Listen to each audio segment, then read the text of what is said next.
Hey guys, welcome back to the channel. This is a story about what if Naruto Council Heritage revealed naruhina. Before I start, please support for more amazing content and do consider subscribing to my channel and share this video with your friends. This is written by Occiden and link in the description and support writer. Let's start the video. Ch. 1. The letter that changed it all. The wilderness of the land of fire. Jiraiya woke up with a yawn. He and Naruto were a day's trip from Konoha. After 3 years away he was happy to return. He got out of his sleeping bag and changed into his usual Toad Sage attire. He emerged from his tent and looks towards where Naruto's tent should be, but all that is in the space is pressed grass. Jiraiya started to look around frantically for the blonde knucklehead, but couldn't see him or his stuff anywhere, and then he noticed it, a letter stuck to his tent pole by a kunai. He walked over to the letter and pulled the kunai out the wood and read the letter. Hey Iro-sensei and Bachan, as you have noticed by now I am gone, don't come looking for me please. Something happened to me and it may not be safe for me to be in Konoha until I can control it. I don't know when I will return, but be sure I will. I promise. The 2 seals below this letter are not for you, they are for Hinata-chan and Sakura-chan. Hinata's is the left and Sakura's is the right. All they have to do is put their blood and chakra on the seal and it will release. So please make sure they get them and don't read them. I will see you in about a year or so. Yours Naruto. P.S. Tell Bachan if she wants to get the paperwork done faster, create shadow clones, they retain memories. Jiraiya was shocked to learn something has happened to Naruto without him knowing about it. What the hell should I do? I guess the best thing to do is go back to Tsunade as fast as I can and see what she wants to do. Jiraiya thought. So he turned thoughts to actions and started to pack up the tent. Once that was done he headed in the direction of Konoha's North Gate. Konoha's North Gate. Izumo Kamizuki, Chunin with hair in front of his eyes and his partner and best friend Kotetsu Hagane, Chunin with bandage on his nose, were found doing their usual duty of guarding the North Gate. They were playing cards. Ah, I win again Izumo. Kotetsu cheered. Damn, I'm sure you cheat. Izumo accused, putting his cards on the table. Just as they were about to deal another hand when Jiraiya landed in front of their booth. Hey Master Jiraiya. Izumi said and looked around the Toad Sage. Where's Naruto? Sorry, I can't tell you. I have to see the goddamn. See you later. Jiraiya said in a hurry as he signed in and took off running down the main street of Konoha, straight to the Hokage Tower. Hokage's office. Tsunade was fighting against the worst and strongest enemy of any cage, paperwork. She also had a bottle of sake next to the paperwork.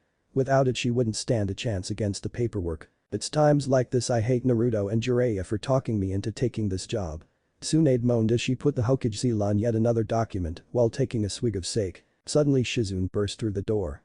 Lady Tsunade, Lady Tsunade. What is it this time Shizune? Lady Tsunade, Lord Jiraiya has returned, but Naruto has disappeared. She replied with a worried look upon her face. Once Tsunade heard those 3 words her face dropped into worry. Tell him to get his perverted ass in here now. Yes Lady Tsunade. Shizune turned around. You better get in there. She said to Jiraiya. He walked into the office and dodged Tsunade's fist at the last second. Hold on there Tsunade. Jiraiya said with his hand in front of him, read this. He continued as he passed her the letter. She began to read the letter. As soon as she was finished Anbu. Suddenly 2 Anbu appeared, one with a sparrow mask and another with a beat mask. Get me Hinata Hyuga and Sakura Haruno here now. Tell the I have something for them. Once the order was given they disappeared again. Naruto, please be okay. Hyuga compound. Hinata was sitting in the flower garden of the Hyuga compound. I have to tell Naruto-kun how I feel, and soon, or father will start finding me as suitor. One of the many thoughts that was going through the head of the Hyuga princess after being told by her 17th birthday she was have to have a suitor. Suddenly the Anbu wearing the bear mask appeared next to her, startling her. Who are you? That is not important, Hinata-san. The Hokage has demanded your presence in her office, immediately. Of course, thank you for the message. But it is okay, do you know the nature of this meetings? I'm afraid not. I was only tasked with informing you. Said the bear mask Anbu.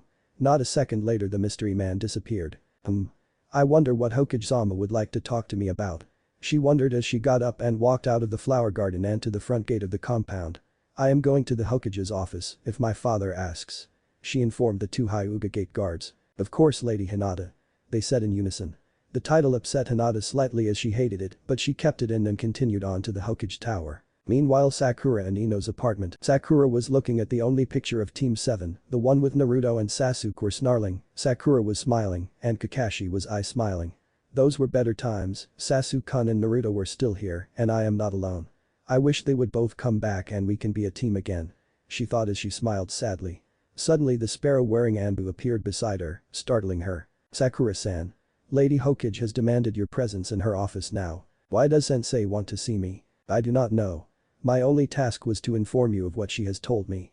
He said as he disappeared. Those guys sure are creepy. She said to herself as she stood up and placed a picture on the cabinet beside Ino's picture of her, Shikamaru, Choji and Asuma. She then went to the door, opened it, walked out and locked it again. She then proceeded down the street to the Hokage Tower, humming randomly. Tsunade's office. It had been a few minutes since she had sent the two Anbu to inform Hinata and Sakura. She was still down with Naruto leaving.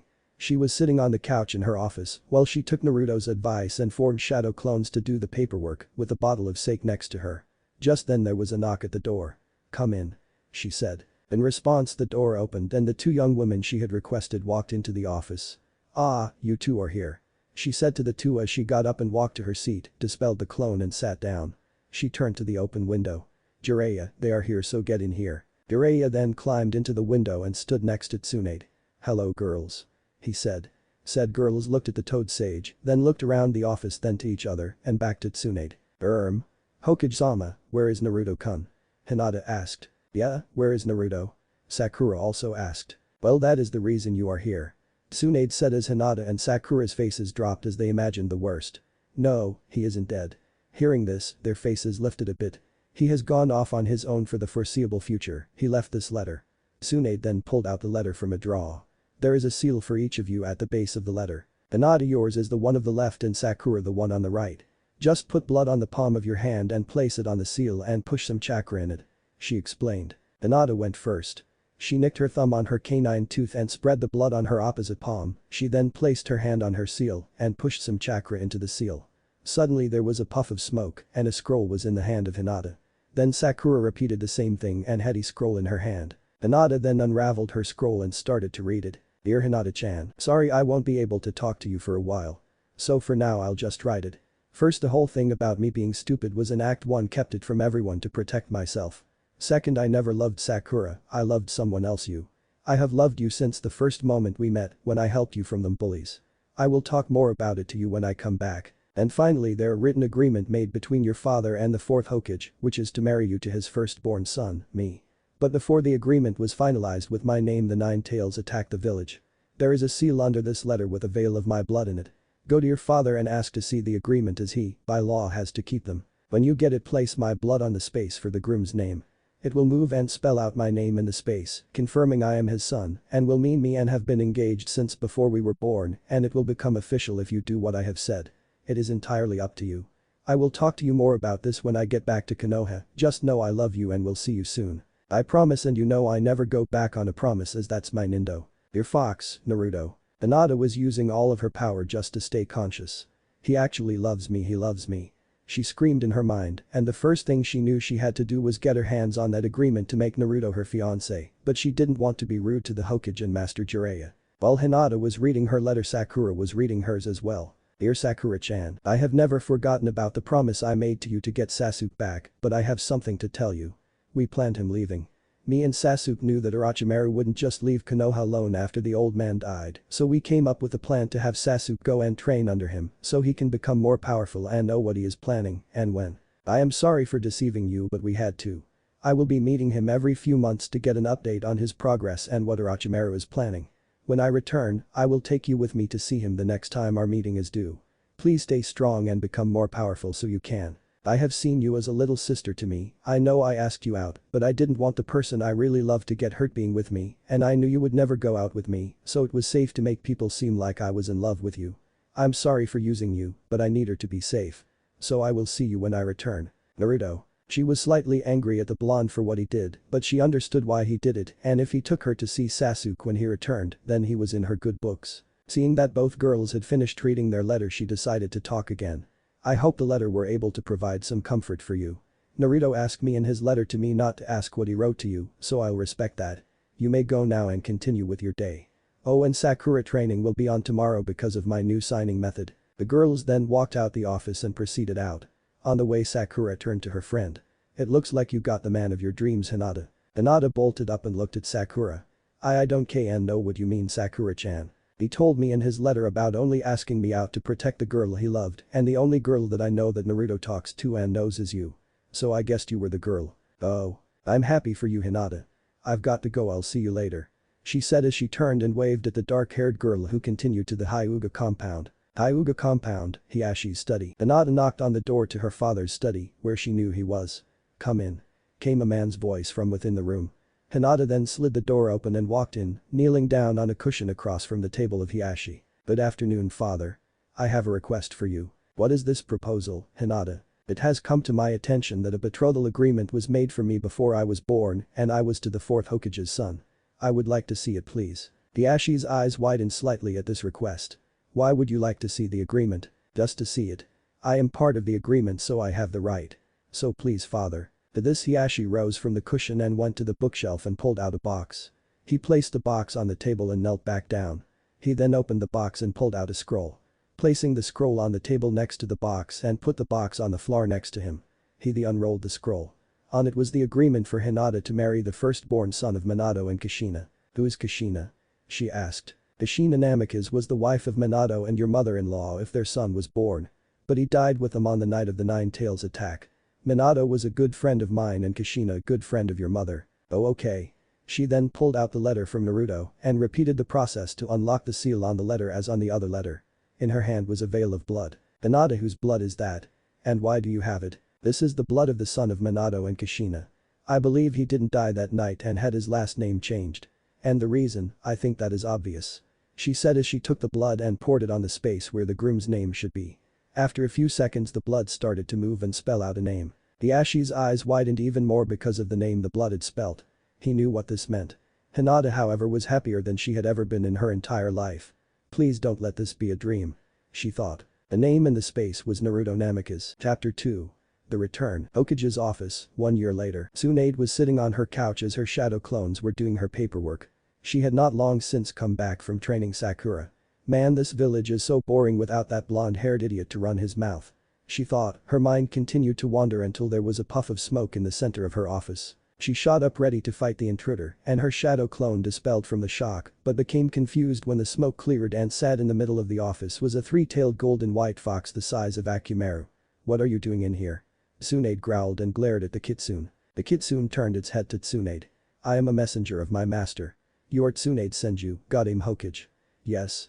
the fox asked. "Yes, that is me, but who are you?" "I am you, a kitsune summons." "What, I thought the kitsune summons didn't have a summoner." "We didn't, but this person is special. Anyway, my master has requested to meet you, the Toad Sage Jiraiya, Lady Shizune, the remainder of the Konoha 12 and their senseis in a clearing 10 miles north of Konoha in 1 hour. Please don't be late." Yu said as she disappeared in another poof of smoke, leaving a curious Tsunade. Who is her master and owner of the kitsune summoning contract? She thought. Anbu. As soon as she said the name, all 4 of her personal guard were in the room. "I would like you to get me Jiraiya, the remainder of the Konoha 12 and the senseis and tell them to meet me at the North Gate in 30 minutes and tell Kakashi to be there on time or those books are getting burned and banned," she ordered. Once she finished the order they disappeared to go and find the people they were assigned to. "Shizune," she shouted out the door. Said woman walked through the door. "Yes, Lady Tsunade," she questioned. "You and I are going to meet someone." "We are going now." Tsunade replied as she made the tiger sign and a shadow clone of her puffed into existence next to her and went to do the work. Tsunade then walked out of the office with Shizune following. Konoha North Gate, 30 minutes later. Tsunade, Shizune, Jiraiya, the remainder of the Konoha 12 and their senseis were all stood just outside of the North Gate. "Tsunade, why did you call all of us here and so fast?" Jiraiya asked. "I got a guest in my office half an hour ago. A three-tailed kitsune summon," she said and every adult's eyes widened. "The what?" "Three-tailed kitsune summons.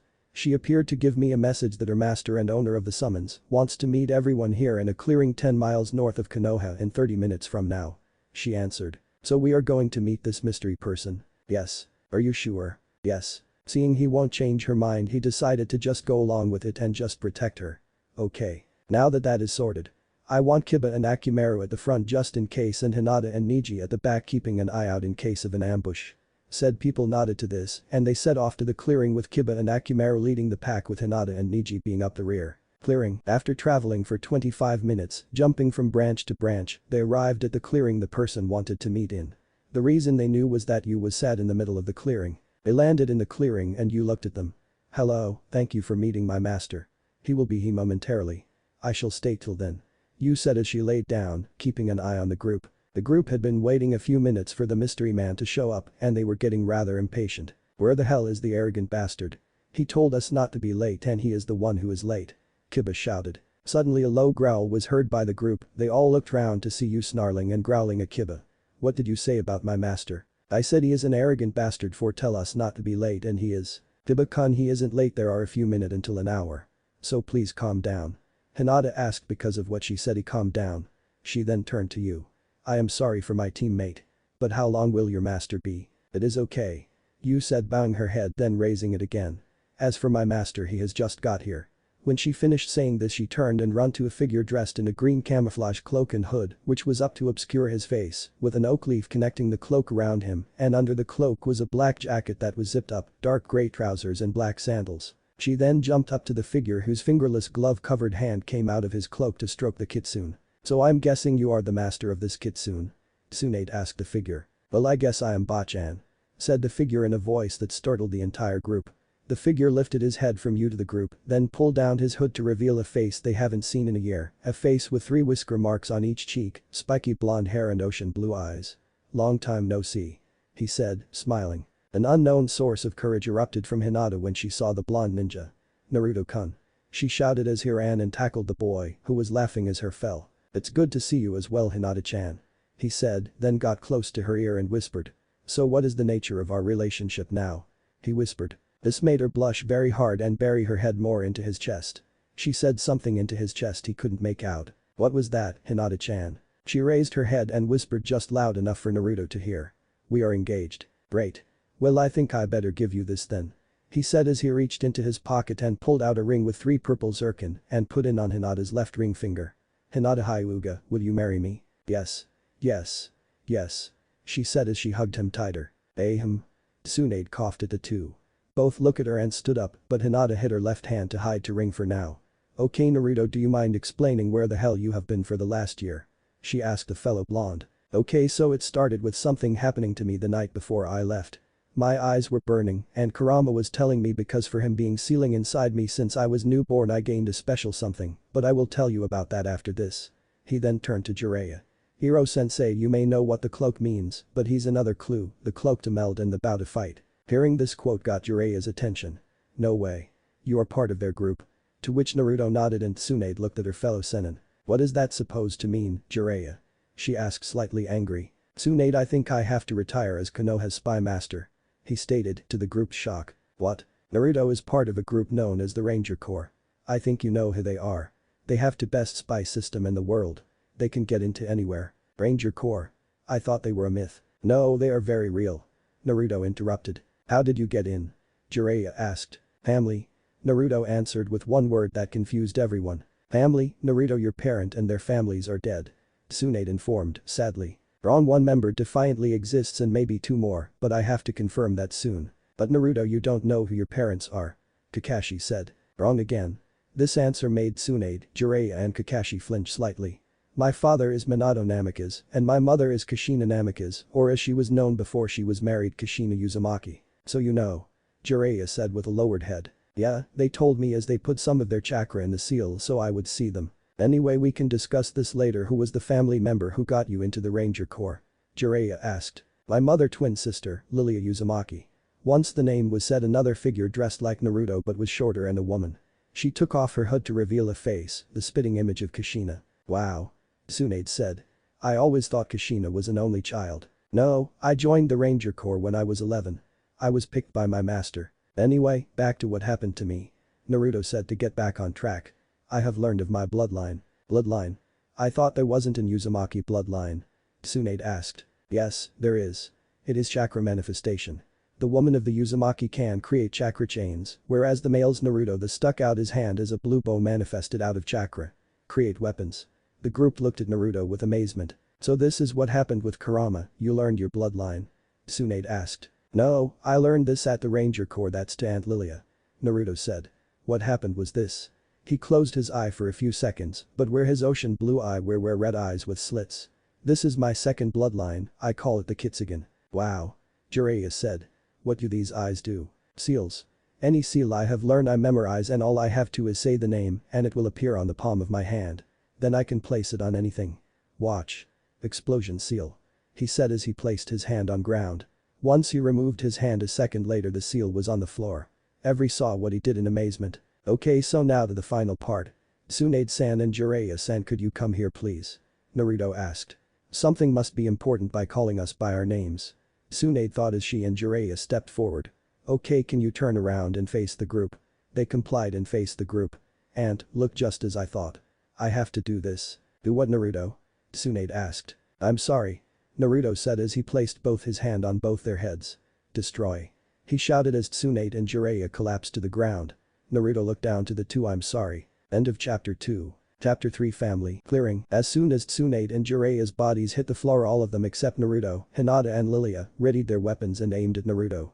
You reacted to the weapons by going low to the ground and snarling at the shinobi. Naruto, what the hell do you think you are doing?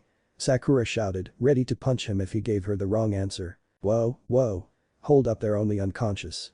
I'll explain when they come to, as I can't be bothered explaining the same thing twice, also you don't have a right to know before they do.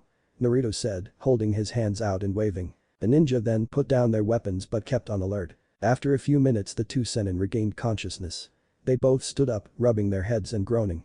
They looked around. What happened? Tsunade asked. Naruto placed a hand on the back of both of your heads and said destroy, and you both collapsed. Shizune explained. Okay. Tsunade said, turning round to Naruto who was sat, stroking you. Naruto, what did you do and why? Naruto stood up and walked closer to the two. I did what I did because it was better for you and Iro-sensei. Both you and he had a memory seal placed on you. It blocked out some serious memories.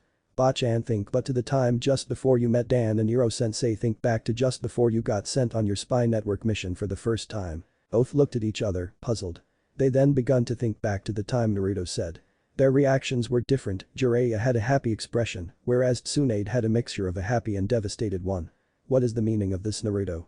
Tsunade asked. As I said, you had a memory seal placed on you both. That seal blocked out memories of you two being together.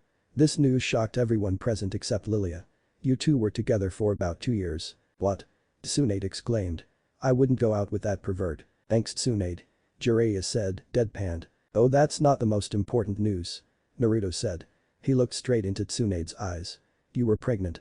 To this news everyone who was shocked had to pick their jaws off the floor. I was pre-pregnant. Tsunade said with great difficulty. Yes. But Jiraiya-sensei didn't know, as the person who placed the seal on you had found out before you could tell him, and he was sent on the mission with the memory seal already on. You hid the pregnancy from everyone so no one knew. You wanted Jiraiya to be the first to know, but the mission he was sent on continued and didn't return in time, and you gave birth to a boy, alone. Then once he was born, this person placed the seal on you and the child was taken to an orphanage, Naruto explained in a sad tone. Tsunade and Jiraiya had tears in their eyes at this point as they realized they had a child that they never knew about. But who is he? Who is my boy? Tsunade asked, breaking down. Jiraiya saw this and went to her and held her for support. Think about it. It is really simple. Who was the only blonde child in the village after that time who wasn't in the Yamanaka clan? To this news both Jiraiya and Tsunade's faces dropped. No, please no. He died before I found out. No. Tsunade said as she finally broke out into tears and lashing at Jiraiya's chest, not with her usual strength. I know exactly how you are feeling. I wish you knew before he died. Naruto said, trying to be strong. How could you know? Tsunade said, in her fit of anger and depression, not realizing what she said and to whom she said it to. Because he was my father, Abe-san. Naruto shouted as a lone tear fell from his eye and his head was down. Tsunade then stopped and looked at the blonde in shock as it registered that if Minato was her son, Naruto was her grandson. Jiraiya, let me go please. Tsunade asked, not taking her eyes off the blonde teen. Seeing this, Jiraiya complied and let her go. Now not in Jiraiya's arms, she walked over to Naruto and wrapped her arms around him and kissed him on the cheek. I'm sorry. Both me and Jiraiya have failed you as grandparents up until this point, but not anymore. Everyone will know you are Naruto Uzumaki Namikaze, son of Minato Namikaze, the Yellow Flash, and Kushina Uzumaki, the Red Death, grandson of Tsunade Senju, the Slug Princess, and Jiraiya, the Toad Sage. She said lovingly. Right, kid. Jiraiya said as he walked up and placed a hand on Tsunade's shoulder. And nephew to Lilia Uzumaki, second in command of the Ranger Nin Corporation. Lilia added. I only have one thing to ask of both of you. Naruto said to his grandparent. Anything? Tsunade and Jiraiya said. Give you two another shot. I would prefer to have my grandparent together, please just try. Naruto asked. Both Tsunade and Jiraiya looked at each other. Okay, I'll give the perv a chance. Tsunade said. Thank you. Naruto said as he raised his head. I have one final surprise for you and Aji-san. He continued as he left Tsunade's embrace and stood 10 feet away from them. What is it, Naruto? Tsunade asked. I was wondering if, now that you know I'm a quarter senju, could I have the wood release scrolls? Naruto asked. You have got wood release, Naruto? Tsunade asked. Yeah, because of the Kitsugen I have all 5 element releases, which means I can access wood release because of the senju blood, but I can only do the basics. I can't make any jutsu as I don't know the existing ones. Naruto said as he extending his arm out in front with his palm up and grew a tree sapling out of the palm of his hand. Wow. Said everyone there. Yes, of course, Naruto. Just wait until I get them from the Hokage mansion. Of course, that's all I have to tell everyone, so can we go home now? Yes, and Lilia, you are welcome to Konoha. Tsunade said looking at her grandson's aunt. Thank you, Hokage-sama. I would like to guard Naruto. You don't have to, you know. Naruto joined in. Oh yes, I do. Fine, let's just go. Naruto said as he jumped in the direction of Konoha. Still impatient, I see. Tsunade said. Yeah, he changed a lot, but still some traits come to the surface from time to time. Lilia answered. And everyone took off after Naruto. Konoha, the group stopped in front of the Hokage mansion. Okay, I'm going to call a meeting with the council tomorrow for you, Naruto, then after I will reveal to the village who you really are, Naruto. Tsunade said. All the shinobi nodded and left, only Naruto, Lilia, Tsunade and Shizune were left. Aba-san, is my apartment still okay? Naruto asked. Oh, just go to the Uzumaki compound, it's rightfully yours anyway. The gate is blood sealed, so just unlock the seal with your blood and you can explore to your heart's content. Tsunade offered. Thanks a lot, Aba-san. Naruto walked up to Tsunade and kissed her on the cheek. I love you, see ya. He continued as he and Lilia left. I love you to Naruto. Tsunade said as she walked into the mansion with Shizune. End of chapter 3. Chapter 4, Big Reveal. Hokage Tower. Naruto was sat in the waiting room of the Hokage's office the day after he returned. An Anbu appeared early this morning at his door to tell him to report to the Hokage's office. Naruto, Lady Tsunade will see you now. Shizune said, walking out of the office. Naruto stood and walked to the door and knocked. Come in, Naruto. He heard from the other side of the door. He walked into the office to be met with both of his grandparents, Tsunade at her desk, and Jiraiya stood behind her and to the right. He walked into the office and took one of the seats on the other side of Tsunade's desk. So Aba-chan, Aji-san, what did you want to see me for? I thought that I only had to attend the meeting and announcement this afternoon. Naruto asked. That's true, Naruto, but we will need more evidence than just our word, so we will have to do a blood test on me, you, Minato and Jiraiya. Tsunade answered. How can you get Otu-san's blood? Every Hokage has to have a blood sample taken before they become Hokage. So all I have to do is get your blood as I already have Jiraiya's. Tsunade said as she took out a syringe and walked over to the young blonde as he pulled up his sleeve and she injected the needle into his arm and drew the blood needed. Okay, then is that all you need? Yes, for now. The council meeting will start at 1:30 this afternoon, so I will need you, your Aunt Lilia and Hinata to be here. That's fine. I'll go and tell her now. He said. Then stood up and went to the door. Just before he reached for the door. Oh, one more thing, Naruto. Tsunade said. I will need you to write a field report of your training trip with Jiraiya and what happened when you were at the Ranger Corps. Sorry, Aba-chan, I wish I could be. I can't reveal anything I trained or did at the Ranger Corps. They are very secretive about their activities. Can you write about anything? Jiraiya asked. No, sorry, Otu-san. I can write about what happened before the Ranger Corps but nothing during it.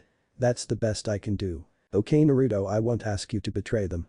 Just write what you're allowed, have it done by the meeting. Will do. See you then. Naruto said as he walked out the office and walked out the Hokage Tower to the Hyuga compound to inform Hinata she had to be at the meeting. Hyuga compound, front gate. Naruto had just made it to the Hyuga compound's front gate.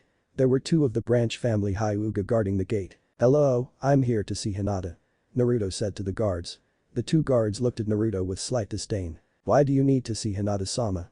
One asked. Because I have a message from the Hokage, that's why. Fine, you may go in.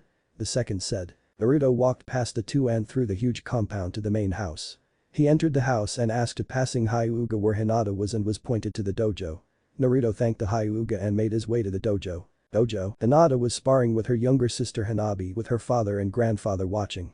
Hiashi didn't fail to see the ring now on Hinata's finger and was happy for his oldest daughter.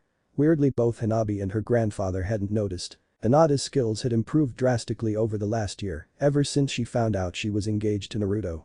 She had just thrust her left arm forward to hit the upper left arm of Hanabi, disrupting the chakra to that arm, making it limp, also pushing Hanabi to the floor. Enough. Hinata is the victor. Hiashi said to his daughters. Now bow. Hanabi got up as the chakra returned to her arm, giving her movement in it again.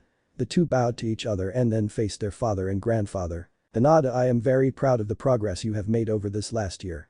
Hiashi said. The incentive you have given must. Hiashi continued until the dojo door opened and a blonde shinobi was stood in the door. Oh sorry Hyuga-sama. Naruto said as he walked in. I need to talk to Hinata. What is it in conjunction with? Asked the Hyuga elder. It concerns the council meeting that will take place this afternoon. Naruto answered. Hiashi realized what he was talking about. Of course. Hiashi said and turned to Hinata. Hinata, you are excused. Hinata bowed to the two older men and walked out the door with Naruto. Was that an engagement ring on Hinata's finger? Hanabi asked. Yes it is. Hiashi said with a smile. She has finally chosen a suitor. Boo. You will find out in due course, Hanabi. Hinata's room, just in here Naruto-kun. Hinata said as she held the door open for the blonde. Why thank you Hina-chan. Naruto said with a grin as he walked in and sat on her bed. Hinata followed and sat next to him. He reached his hand over and held hers. This caused Hinata to blush 10 shades of red. So Naruto-kun, what is it you needed to talk about? Hinata asked. Well there are two things, one for the Aba-chan and the other for me. Which do you want first? The news from Hokage-sama please. Okay, she wants you to accompany me to the council meeting and the announcement as she is going to announce our engagement along with my heritage. Oh okay I will be there, when is it? 1:30. Okay, so what is the other news? Well it's a request, not news. Naruto replied, causing Hinata to look confused. What's the request? Do you want to go out on a date tomorrow night? Hinata's mind was about to explode. A date, date, tomorrow night. Yes of course I would love to Naruto. She said as she jumped on him causing him to fall back on the bed and enveloped him in a hug. Ha. That's great. Naruto laughed as he returned the embrace. They stayed like that for a couple of minutes. He patted her back. Okay Hinata. As much I love hugging you and being on your bed. I have to write the field report of my training trip before the council meeting. Hinata let go straight away. Sorry, Naruto-kun. She said as she backed up and looked down and away from him with a blush. Kami, she is so cute when she blushes. Hinata, there is nothing you have to be sorry about, you are my fiancé after all, so you do have the right to hug me. He said and leaned in next to her ear. Among other things. He whispered. This caused Hinata to faint. He chuckled as he caught her and laid her on the bed. Sorry Hinata. He said, kissing her on the forehead and leaving to write the report. Council meeting room. So Tsunade, what is the meaning of this surprise council meeting? Asked Danzo. As he, the other two village elders and all the clan heads were sat waiting for Tsunade to start the meeting. We are here to discuss three things, first is the return of Naruto Uzumaki, second is his heritage, and third is his future. Tsunade announced to the entire council. What Naruto Uzumaki is back in the village? Asked Homura Midokado. Yes he is. Well he should be arrested for abandoning his village. Especially with what he is we need him in case some other village attacks. Said Kaharu Udatain. Actually no he shouldn't as he disappeared for two reasons. First he left as something happened to him that had something to do with the Kyuubi, so he got as far away from the village as possible to protect it, just in case.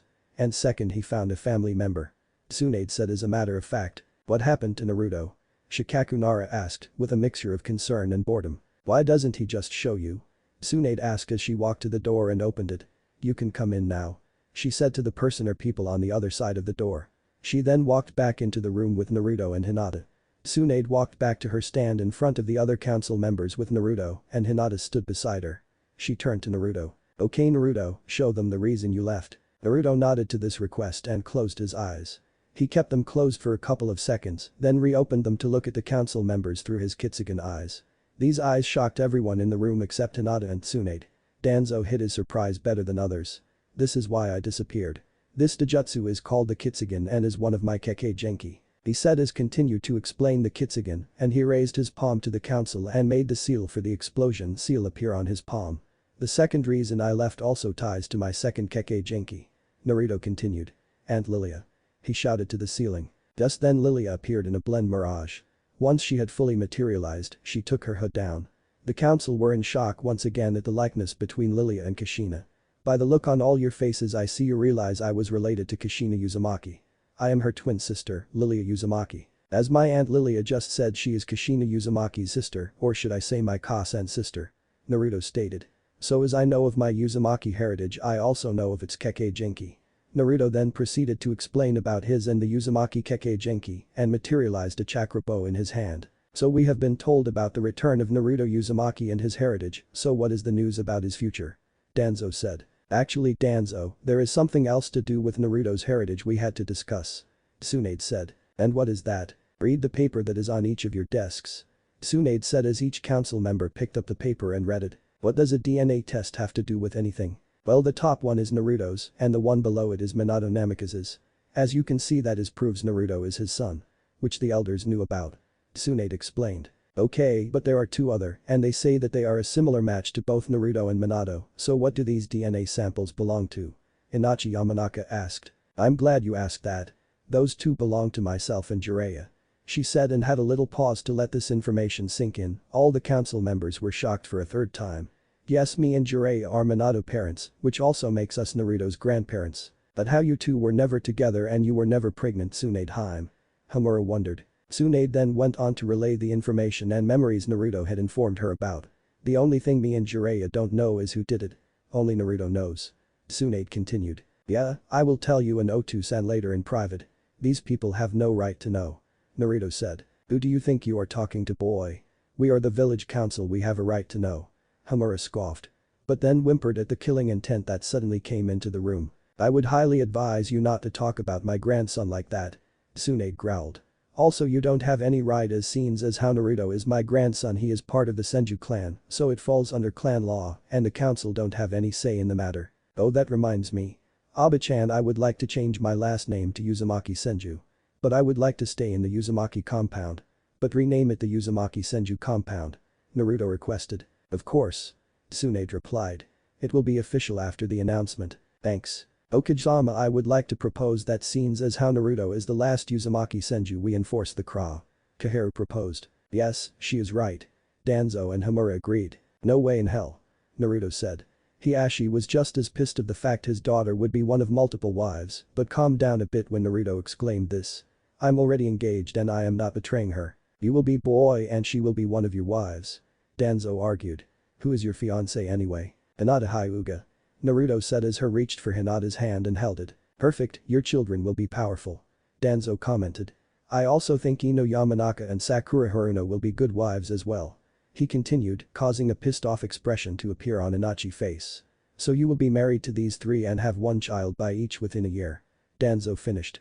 This statement caused Hinata to grip Naruto's hand tighter and hide behind him. Actually no, he won't, Lilia spoke up. Oh please, enlighten us how he won't, Kaheru said sarcastically. Well, there are two reasons. One, there is in Uzumaki law stating that a man can only have one wife and vice versa. Lilia started. Kaheru was about to respond, but Lilia started again. And because the Uzumaki clan didn't originate in Konohagakure, rather in Yuzushiogakure. Konoha's laws can't overrule a Uzumaki clan law. Kaheru had no response to this as Lilia was right. Tsunade had a happy expression on her face to know that her grandson and Hinata could get married in peace, well, as peaceful as a shinobi couple can be. And to the final topic, Naruto's future. As he said, he will be living in the Uzumaki Senju compound, he will have a seat on the council when turns 18, and until then Lilia will take the seat. He will have the inheritance of Kushina and Minato, but also the inheritance of the Senju clan and Jiraiya. Making him the richest person in clan in Fire Country. One final thing before you conclude, Aba-chan. I would like to be able to leave the village at any time for my other business. Naruto requested, understanding what he meant. Of course, as long as this business helps Konoha. Tsunade replied. It will. Okay, then that concludes this council meeting. Oh, one more thing, all clan heads, there is an announcement at 3 o'clock, have all your clan members there. Tsunade said. All the council members then left the room. Aba-chan, can you get Otu-san and meeting me and Hinata there? I will tell you who put the memory seal on you and him. Naruto said. Okay, be there in 10 minutes. Tsunade ordered, happy that she will know who to kill for thanking her son and grandson away from her. Tsunade's office. Tsunade and Jiraiya were waiting for their grandson to arrive to tell them who did this to them. Just then the door opened to Naruto and Hinata walking in. Okay Naruto, we're here, so who was it? Jiraiya asked. It was Orochimaru. End of chapter 4. Tsunade's office. What? Tsunade growled as she clenched her fist so hard her nails penetrated her palm, drawing blood. Jiraiya saw and knew the pain Tsunade was going through, so he placed a hand on her shoulder and moved his thumb in a circular motion on her shoulder blade. This action did calm her down. Seeing she was calmer, he begun. Okay Naruto, explain. Yeah, it was Orochimaru. From what I can piece together and guess, he found out about Tusan and wanted him for his experiment and a weapon. Naruto said. But if you are only guessing, then how could you possibly know it was Orochimaru? As much as I dislike him, we can't just accuse anyone. Jiraiya asked. Because of the memory seals on you, the signature and chakra within that seal belong to Orochimaru. Okay, I believe you. But why do you think that he left Minato in an orphanage rather than just take him? Well, this was about the time he was discovered by old man Hokage, so I'm guessing he was going to get him when he was old enough but couldn't when he was found out. Naruto speculated. Okay, so it looks like we are going snake hunting. Tsunade exclaimed, standing up and slamming her fist into the desk. No. Naruto said in a monotone, shocking Jiraiya, Tsunade and Hinata that he wouldn't want to get revenge for his father. What did you say, Naruto-kun? Tsunade asked in a threateningly sweet voice. I said no. Naruto said, standing firm. Why Naruto-kun? I thought you would want to get revenge on Orochimaru. Hinata asked as she walked up to him and hugged his arm. I do want revenge, just not yet. He replied. What's the difference about killing the bastard now or killing him later? Jiraiya asked. Aba-chan, activate the silent seal. Naruto asked. Tsunade complied and activated the seals. Okay, I need the snake bastard alive until I get Sasuke back. He left because we came up with a plan to get stronger by him going with him and me going with Jiraiya. I am meeting with him soon. If he is ready then I will come back, then me, you and Otu-san will take him out. So please leave him for now, just know it is killing me he is out there just as much as you. Naruto explained. Fine, but it had better be soon. Tsunade sighed as she sank back down into her chair behind the desk. She then put her hand over Jiraiya's hand on her shoulder and leaned her head into it. So you two decided to take your grandson's advice and give it another shot. Naruto said with a grin on his face. Yeah, we have a deal. He isn't allowed to do any more research and I won't use my chakra enhanced strength on him. Tsunade replied with a loving smile. Good, I'm happy for you both. Naruto said. Okay, I'll see you at the announcement. Do you want me next to you, Aba-chan? Yes, I would. Tsunade answered, to which Naruto nodded and led Hinata out. He will make an amazing Hokage someday, won't he, Tsunaheim? Jiraiya commented as he kissed the top of Tsunade's head. Yeah, he will. You know me and you have a hell of a lot of time to make up to him and I will never let anything happen to him, be it the Akatsuki or the council. Tsunade replied. And you won't be alone in that endeavor. Jiraiya said as he held hold of her hand and pulled her out her seat and to the door. Now come on, we have about 40 years of time to make up for ourselves. He finished with a wink. Tsunade rolled her eyes with a grin. Fine, just give me a sec. She said as she removed her hand and made the tiger seal and 2 shadow clones. You lucky bitch. The first clone said. Yeah, you get to have fun while me and her do your work. Continued the second. I know, it's great isn't it? The original replied as she retook Jiraiya's hand and led him out the office back to the Senju compound. Hyuga compound, front gate. Naruto and Hinata had just arrived at the front gate of the Hyuga compound. The whole way here Hinata has been focused on Naruto's hand in hers. Well, looks like we're here, Hinata. Naruto said, breaking her out of her thoughts and into reality. Oh yeah. Hinata said. I'll see you later, Naruto-kun. She finished, she began to walk into the compound but was stopped by her hand still being held by Naruto. Naruto-kun. Hinata, I know we are engaged, so after the announcement, at about 7 tonight, we go out on our first date. Naruto asked, with a slight blush forming on his face. Hinata was on cloud 9 upon hearing his request. A blush burst out over her face. She was about to talk until everything went black for her and she passed out. Naruto saw her falling and reacted quickly by catching her. He quietly chuckled at the passed out girl. What am I going to do with you, Hinaheim? He held her in a bridal style and took her into the main house. She unconsciously snuggled farther into Naruto's chest with a huge smile on her face. On his way to her room he passed Hiashi. What happened to Hinata? Hiashi asked Naruto. He knew nothing bad had happened to her when she was with Naruto. I asked her out on a date tonight and she passed out. Naruto said. I was just going to put her in bed. There will be no need, I have something that will help. Hiashi replied as he reached into his pocket and pulled out a pack of smelling salts. He put the pack under Hinata's nose and opened it.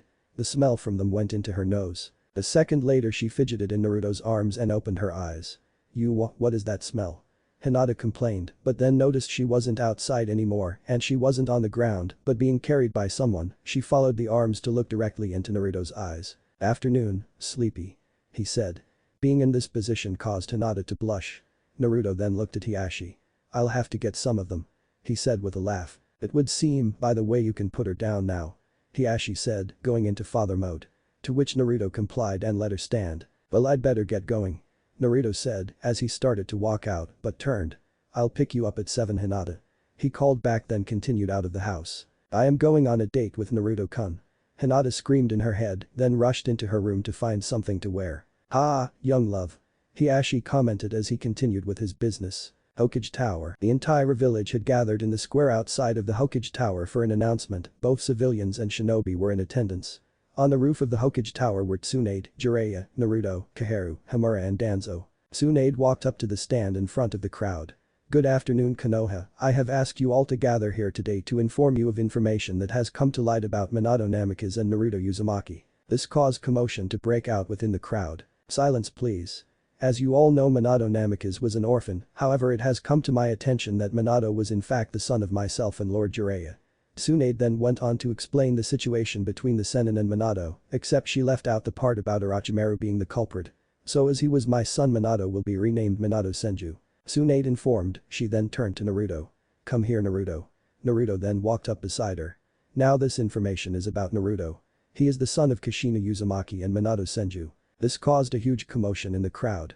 Some were angered, which Naruto expected, however most noticed the similarities from Naruto to his parents, the looks of Minato and the personality of Kushina. This brought a smile to Tsunade's face, seeing only a few angered at the news. Seems as Naruto is Minato's son, it also makes him mine and Jiraiya's grandson, and so his name also has been changed to Naruto Uzumaki Senju, and he will gain custody of the Namikaze compound, which will be named the Uzumaki Senju compound. Tsunade finished. Now that information is public knowledge, if any of you show any contempt to Naruto, you will have to deal with me and Lord Jiraiya. After this everyone went their separate ways to continue their day-to-day lives. Naruto went home to get ready for his date with Hinata. Uzumaki Senju compound. Naruto walked through the front door. "Naruto-kun," shouted a girl's voice as Naruto was glopped by a red blur. Naruto laughed and put his hand on the red hair. "Heya, Seta. If you're here, I'm guessing Uncle Takahiro is here too." "Yep, daddy in the kitchen with mammy," Seta answered. She is a red-haired 2-year-old girl with the same cerulean eyes as Naruto. "Okay, let's go see them." Naruto as he picked her up and put her on his shoulders. "Yippee, go doggy go." Seta squealed as she pulled Naruto's hair a bit, to which Naruto just laughed and walked into the kitchen to be met with his uncle Takahiro Uzumaki and his aunt Lilia Uzumaki. "Hey Naruto," Takahiro said to the blonde. Chapter 6 Date and Meeting. Uzumaki Senju compound. "Hey Unc, how was the trip?" Naruto asked. "Great, Seta really wanted to get here as fast as we could so she could see you," replied the red-haired man. Takahiro has short red hair, muscular body, green eyes and a scar running from under his left eye to the middle of his left cheek. "Is that true Seta?" Naruto said looking up at the 2-year-old on his shoulders. "Yeah, me see Naruto," Seta said as she tapped the top his head. "Oh really, I guess you don't wanna see cow then," Naruto said as he took Seta off his shoulders and on the floor. No, cow, Seta pouted as she jumped up and down. Naruto looked up at the amused faces of Lilia and Takahiro. "Okay. Naruto." He then bit his thumb and wiped it on his left palm. "Summoning jutsu," Naruto said as he slammed his hand into the floor. The result was a small poof of smoke. After a few seconds the smoke cleared to reveal a small white fox cub. "Cow," Seta shouted as she picked up the fox cub and hugged it. "Seta," Cow shouted as she licked Seta's face. Naruto looked on at the scene with a smile on his face. He turned to the clock on the table and saw it was 6 p.m. "Crap, hey Unc, it was good to see you, but I have to get ready. I have a date with Hinata to get ready for." "See ya," Naruto said as he ran down the hall to his room. He got his clothes ready and took a shower. Once he was out of the shower, he put on his clothes and looked in the mirror. He wore dress trousers, a dark orange long-sleeved shirt with the top button undone, black sandals and a black dinner jacket. He smiled at his appearance and looked over to the clock to see he had 15 minutes to get to the Hyuga compound. He walked out of his room to the living room where Takahiro was at on the couch, with Lilia resting her head on his lap, watching Seta play with Cow. I'll be back about 11. Cow you can stay for as long as you want," Naruto said as he walked out the door to the yip of Cow and the yay of Seta. Hyuga compound. Hinata was sat on her bed, anxiously waiting for Naruto to show up for their date. She was wearing a short-sleeved rose-red dress that ended at just above her knees, tights and rose-red heels. Her bodily assets really stood out in the dress. She was slightly out of her comfort zone wearing the dress, however she wanted to make an effort for Naruto. "Hinata," came Hiashi's voice from the other side of her door. "See come in T2-san." Hinata stuttered. Her door slid open and Hiashi walked in. He looked at his daughter and smiled. "You look amazing Hinata. Naruto is a lucky man," Hiashi commented. This comment caused Hinata to blush. "Yo you real think so?" Hinata asked. "Of course Hinata," Hiashi replied. Just then a branch member walked to Hinata's door. "Hiashi-sama, Hinata-sama. Uzumaki Senju-sama is at the front gate," the branch member informed. This caused Hiashi to smile again. "Good, now come Hinata," Hiashi said as he walked out of her room. Hinata followed. They arrived at the front gate to be met with Naruto. As soon as the two teens saw each other, one word went through their minds at the same time. Wow, hey Hinata-chan. Naruto said as he scratched the back of his head. Hello, Naruto-kun. Hinata said as she pushed her index fingers together. So Uzumaki Senju-sama, when will you bring Hinata home? Hiashi asked. 11 p.m. sir. Naruto said. Okay, but if you hurt my daughter I will hurt you. Hiashi whispered into Naruto's ear. Naruto gulped. I am a ranger and a shinobi. I have fought Orochimaru twice, Shikaku and have Kurama sealed in me, yet and I am terrified of my fiancé's Tsunade. Okay Hinata-chan, let's go. He grabbed her hand and led her away from the compound. As they were walking, Naruto leaned into Hinata's ear. You look absolutely beautiful, Hinata. That big jacket hides your beauty. Thank you so much, Hinata. Hinata said, blushing. Where are we going, Naruto? Well, we are going to a restaurant called Green Haven first, but the rest is a surprise. Naruto replied. Green Haven. Naruto and Hinata walked into the restaurant and were met by the waiter and shown to their table, which Naruto had reserved earlier in the day. The table was on the second floor and next to the window, which had an amazing view of the Hokage monument. Naruto walked up to one of the seats and pulled it out. Here, Hinata-chan. Naruto said. To which Hinata sat in the chair and Naruto pushed the chair back up to the table. Thank you, Naruto-kun. Naruto then walked to the other seat and sat down. The waiter then gave both of them the menu. They both looked over the menu and ordered what they would like. While waiting for the food, the two discussed what they did for the 4 years Naruto was away. The main topics that came up for the time frame were training, missions, gossip and how Naruto became a Met Lilia and subsequently became part of the Ranger Corps. I was traveling to the land of whirlpools to see Uzumaki Naruto started. Flashback, shore of the land of fire. Naruto had just got to the shore of the land of fire.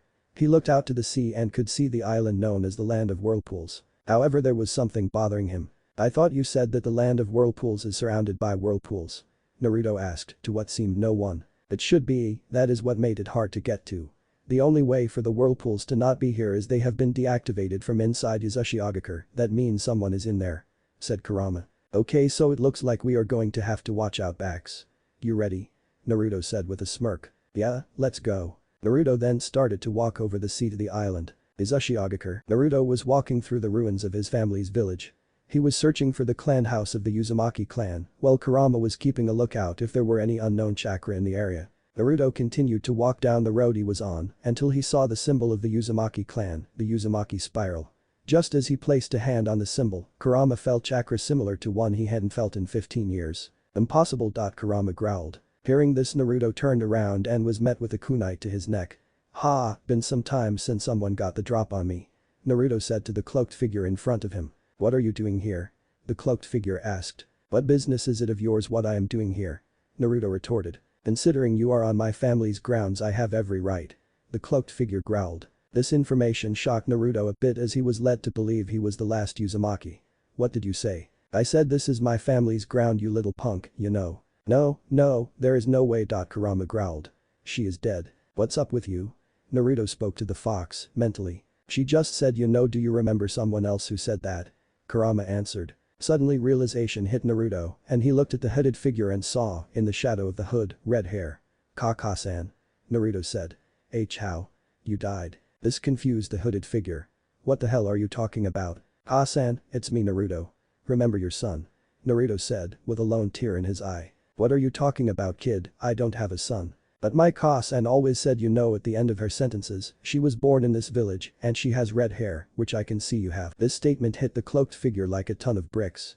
What was you Ka-san's name, kid? My Ka-san's name was Kushina Uzumaki, daughter of Shikari Uzumaki, head of the Uzumaki clan, and his wife Tsugumi Uzumaki. Naruto said with pride. Hearing the three names, the figure backed up a few steps and let their arms fall loose to their sides, dropping the kunai. Are you saying your Ka-san was Kushina Uzumaki, heir to the Uzumaki clan? The cloaked figure said with their head down. Yes. Why did you know her? Yes, I knew her. Really? What was she to you? Naruto asked, with the knowledge that both his parents had many enemies. The hooded figure took down their cloak to reveal a face that looked like Kushina except for her eyes. Instead of being violent like Kushina, hers were blue. She was my twin sister. Then flashback. So after that we explored the compound for any family scrolls and heirlooms. Once that was done she took me to Ranger Corps HQ and got me enlisted. Naruto finished. Wow, Naruto-kun, that was an interesting story. Hinata answered. They continued the date by eating their meals and paying. Now it was time for Naruto to reveal where they are going next. It is a place of beginning. That is all I'm saying. Naruto cryptically answered. That isn't much help, Naruto-kun.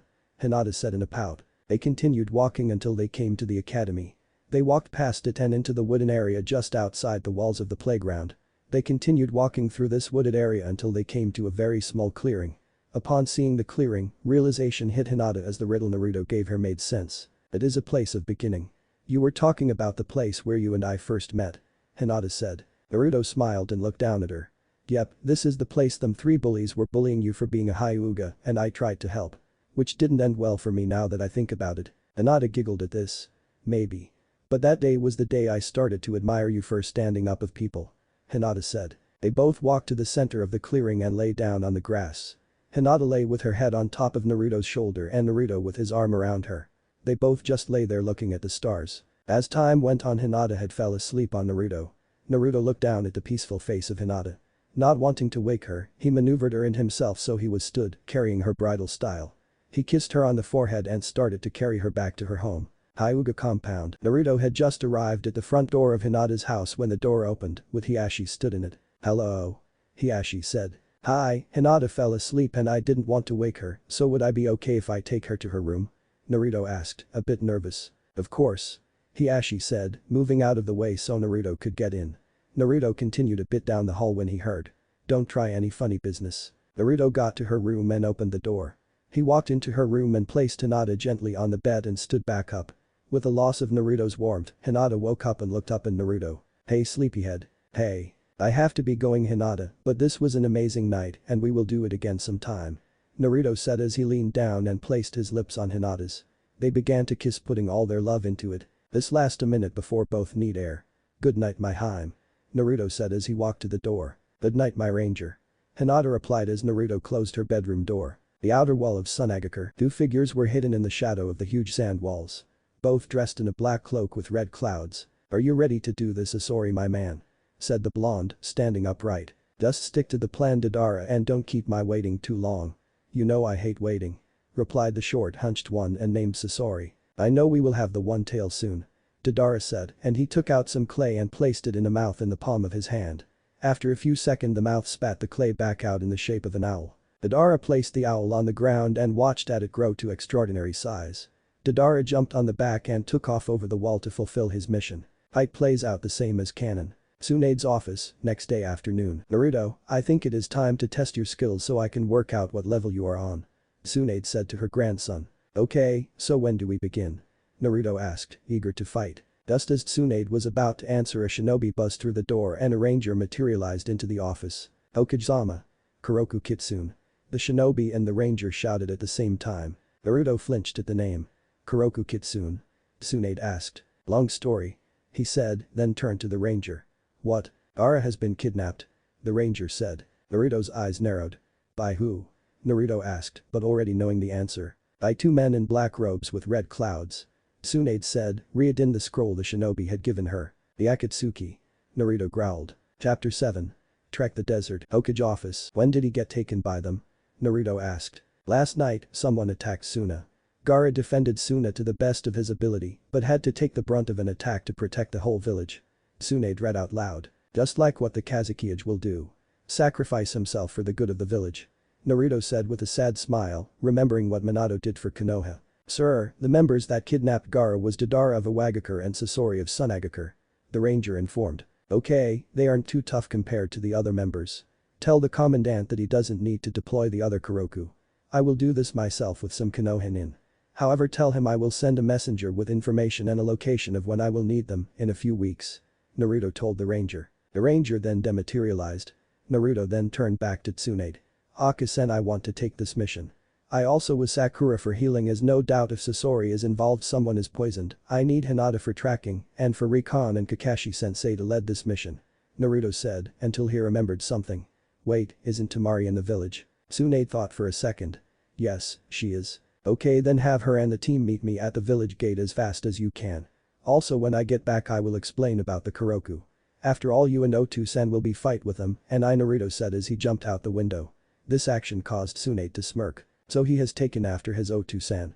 Tsunade said as she sat back in her chair. Anbu. She shouted. Before Anbu guard appeared. Yes ma'am.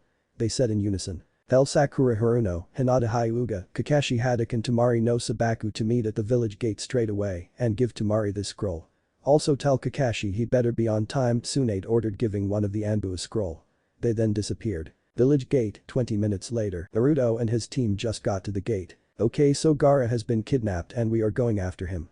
But we are going to Suna to assess the damage in the village and see if there are any leads in finding Gaara. Naruto said to the rest of the people there. Okay, so I will be at the head of the group with Pakin, Temari and Sakura will be in the middle of the group and Naruto and Hinata will take the rear. Kakashi said to the nods of the teens. So let's move out. They jumped in the tree branches in the direction of Suna, the land of rivers. They had been jumping for a few hours. Naruto and Hinata were talking about random things, they both told each other about their element releases until Naruto noticed Temari. She was quiet and sad, which is expected. I'll be a second, Hinata Haim. Naruto said as he picked up speed to be beside Temari. How you holding up? How do you think my brother could be dead for all I know? Temari growled. You really think Gaara would give up that easy? No, he is powerful. He will be okay. Temari said. That's right, just have hope, he won't give up so you shouldn't either. Naruto smiled. Naruto then slowed down so he is with Hinata. Unknown cave. Deidara and Sasori had just arrived at the cave with a huge deformed statue. They placed Gaara in front of the statue with the statue's huge hands on either side of him. Deidara and Sasori jumped up to the hands. Deidara stood on the statue's right index finger while Sasori stood on the statue's left thumb. They both focused their chakra into the statue and 8 lights appeared on the other digits, taking the form of 7 men and a woman. Have you completed your mission, Deidara and Sasori? Asked the orange-haired man on the statue's right thumb. Yeah, we have, the one tail is there. Deidara replied as he pointed to Gaara. Okay, then let us begin, because it is only the one tail, it will only take a few hours. Said the same orange-haired man. They all made the hand signs of tiger, snake, ray, ox, dog and ram. Sealing jutsu. 9 phantom dragons. All 10 of them said in unison. After they said that, the statue opened its mouth and 9 blue chakra dragons emerged and hit Gaara. Gaara woke from his unconsciousness because of the pain. His eyes and mouth shot open as Shukaku's chakra flowed out. Tsunade, the team just arrived at the gates of Suna to see slight destruction caused by Deidara. Suddenly 2 Sunanin came up the team. Lady Temari, come quick, Lord Kankuro has been poisoned by one of the assailants that kidnapped Kazuki-sama. One of the shinobi said. Temari's face dropped. Okay team, let's go. Sakura, you will be able to heal Kankuro, right? Kakashi asked. I should be able to as long as I know the poison he used. Sakura said. With this knowledge they all nodded and made their way to the Kazuki mansion. Kazuki mansion, the team got to the mansion. They were guided to the room Kankuro was in. They entered the room, Kankuro was laid on the table, sweating a lot and in pain. He was surrounded by Suna Medinin, trying to figure out how they can help. As soon as Temari saw Kankuro, she ran to his side and looked down at him with tears in her eyes. She then turned back to the team with pleading eyes. Please Sakura, help him. I can't lose both of them. This got Sakura into action. She went around the room and gathered supplies and looking at his records. Do we know the poison used? No, Sasori had a poison with no known cure. Said one of the Medinin. Not true. Naruto said. Everyone looked at Naruto. Ranger. Naruto shouted. Suddenly a ranger appeared. Yes, Kuroku Kitsune? The ranger asked. I need all the records on Sasori no Akasuna. Now. Naruto ordered. Yes, sir. I'll be back in a few minutes. The ranger said as he dematerialized. A few minutes later the ranger reappeared with records. Here, sir. The ranger said as he handed Naruto the records. Is that all, sir? Yes, thank you. Naruto said as the ranger dematerialized. Naruto then turned to Sakura. Here are all the known poisons and cures of Sasori. Naruto said as he handed the records to her. Okay, will everyone but the Medinin leave the room so I can work? Sakura ordered as she pushed everyone out. 30 minutes later, after half an hour, Sakura came out of the room with a smile on her face. She looked at Temari. Kankuro is going to be okay, Temari. He will need a few days rest, but after that he'll be okay. Temari jumped up and hugged Sakura. Thank you, Sakura. It's okay, but if it wasn't for Naruto I wouldn't have been able to help. Sakura admitted and she returned the hug. After a few seconds they broke the hug and Temari turned to Naruto and hugged him. Thank you, Naruto. Temari said. It's okay, but we have more pressing matters at the moment. Naruto said as he broke the hug. We need to get back to the front gate to find out where Deidara and Sasori have taken Gaara. Desert. Naruto and the team had been traveling north to find Gaara.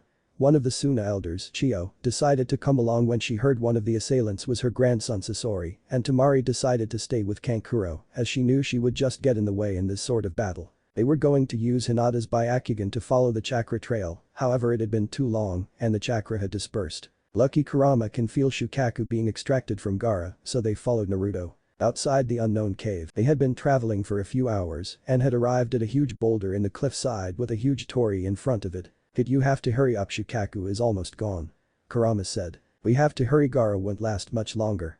Naruto replayed to the team. They walked up the huge boulder on the river in front of it. Sakura readied her arm to punch and shattered the boulder. She ran up and was about to punch it, except Naruto appeared next to her in a burst of speed and grabbed her wrist and stopped her momentum.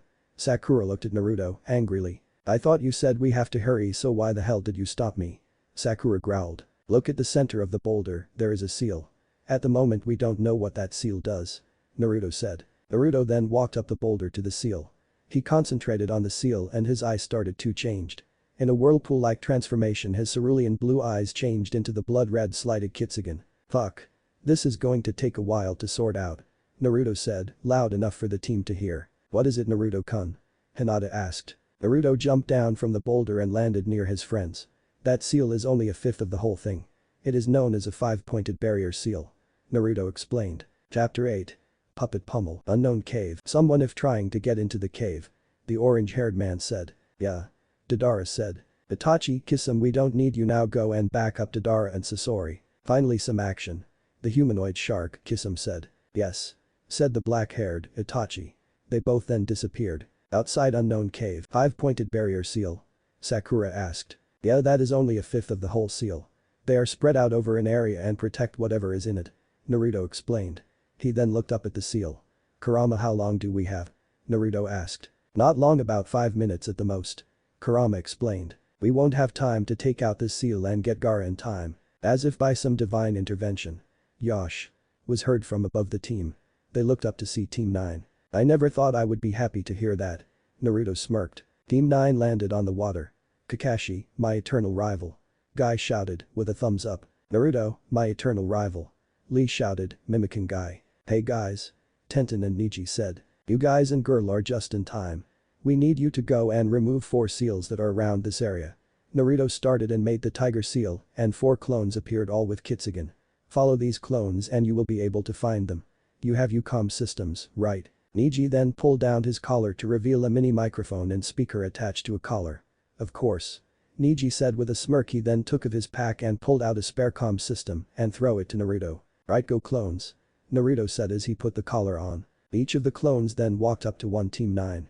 They each took off to a specific seal. "Okay Sakura, once I have taken the seal off, destroy the boulder," Naruto said as he walked back up the boulder to the seal. "In position," said Niji over the comm. "Same here," Tenten replies. "Here," Lee shouted. "Ready," Guy shouted. "Okay on 3," Naruto said as he and Team 9 grabbed the seals. 1, 2, 3. All of them ripped the seal off. "Quick, now Sakura," Naruto shouted to Sakura. "Clones destroy the ground of under the seal, quick." "Rasengan," shouted the clones. Sakura and the clones all destroyed the surface the seals were on. The boulder crumbled, leaving the entrance of the cave. "Hit, I'm sorry, but Shukaku has been extracted," Kurama said in a sad tone. No, Naruto said as he looked in the cave. The others couldn't see yet. "What, Naruto-kun?" Hinata asked. "They did it. They got Shukaku out of Gaara," Naruto said. This caused rest of the team gasp. The sight that met him only made the situation 10 times worse. In front of him was Deidara, sat on the body of Gaara, and Sasori next to him. "That's right, my man, we took the tailed beast out and left the rest," Deidara goaded. "At least you didn't keep me waiting for a fight," Sasori added. "Naruto, we have a problem," Lee said over the comm. "Lee, what's wrong?" Naruto said into the mic. "Isam Hashigaki and Itachi Uchiha are here. We'll keep them busy for as long as we can," Guy added. "Now," Naruto started as he stared at the 2 Akatsuki members. "I'm gonna kill you," Naruto said as his voice became demonic. "Ah, you will have to catch me first," Deidara said as he threw a small clay owl on the floor and it enlarged.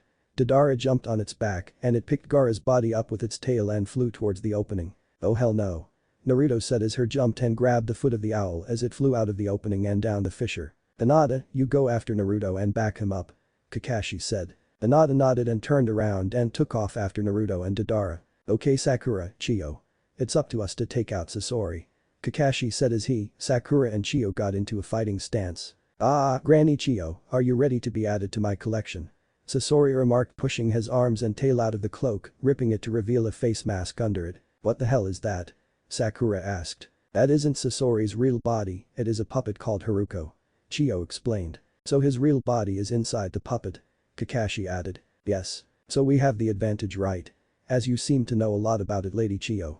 Sakura asked. Unfortunately, no. This puppet is different from the one I know, that shell and left arm are new. Not to mention the new hidden mechanisms. We have to destroy that thing. Chiyo explained. How? Sakura asked. You. Chiyo said, looking at Sakura. With the monster strength you have learned from her. You have to get in close and destroy it without getting hit. Poison?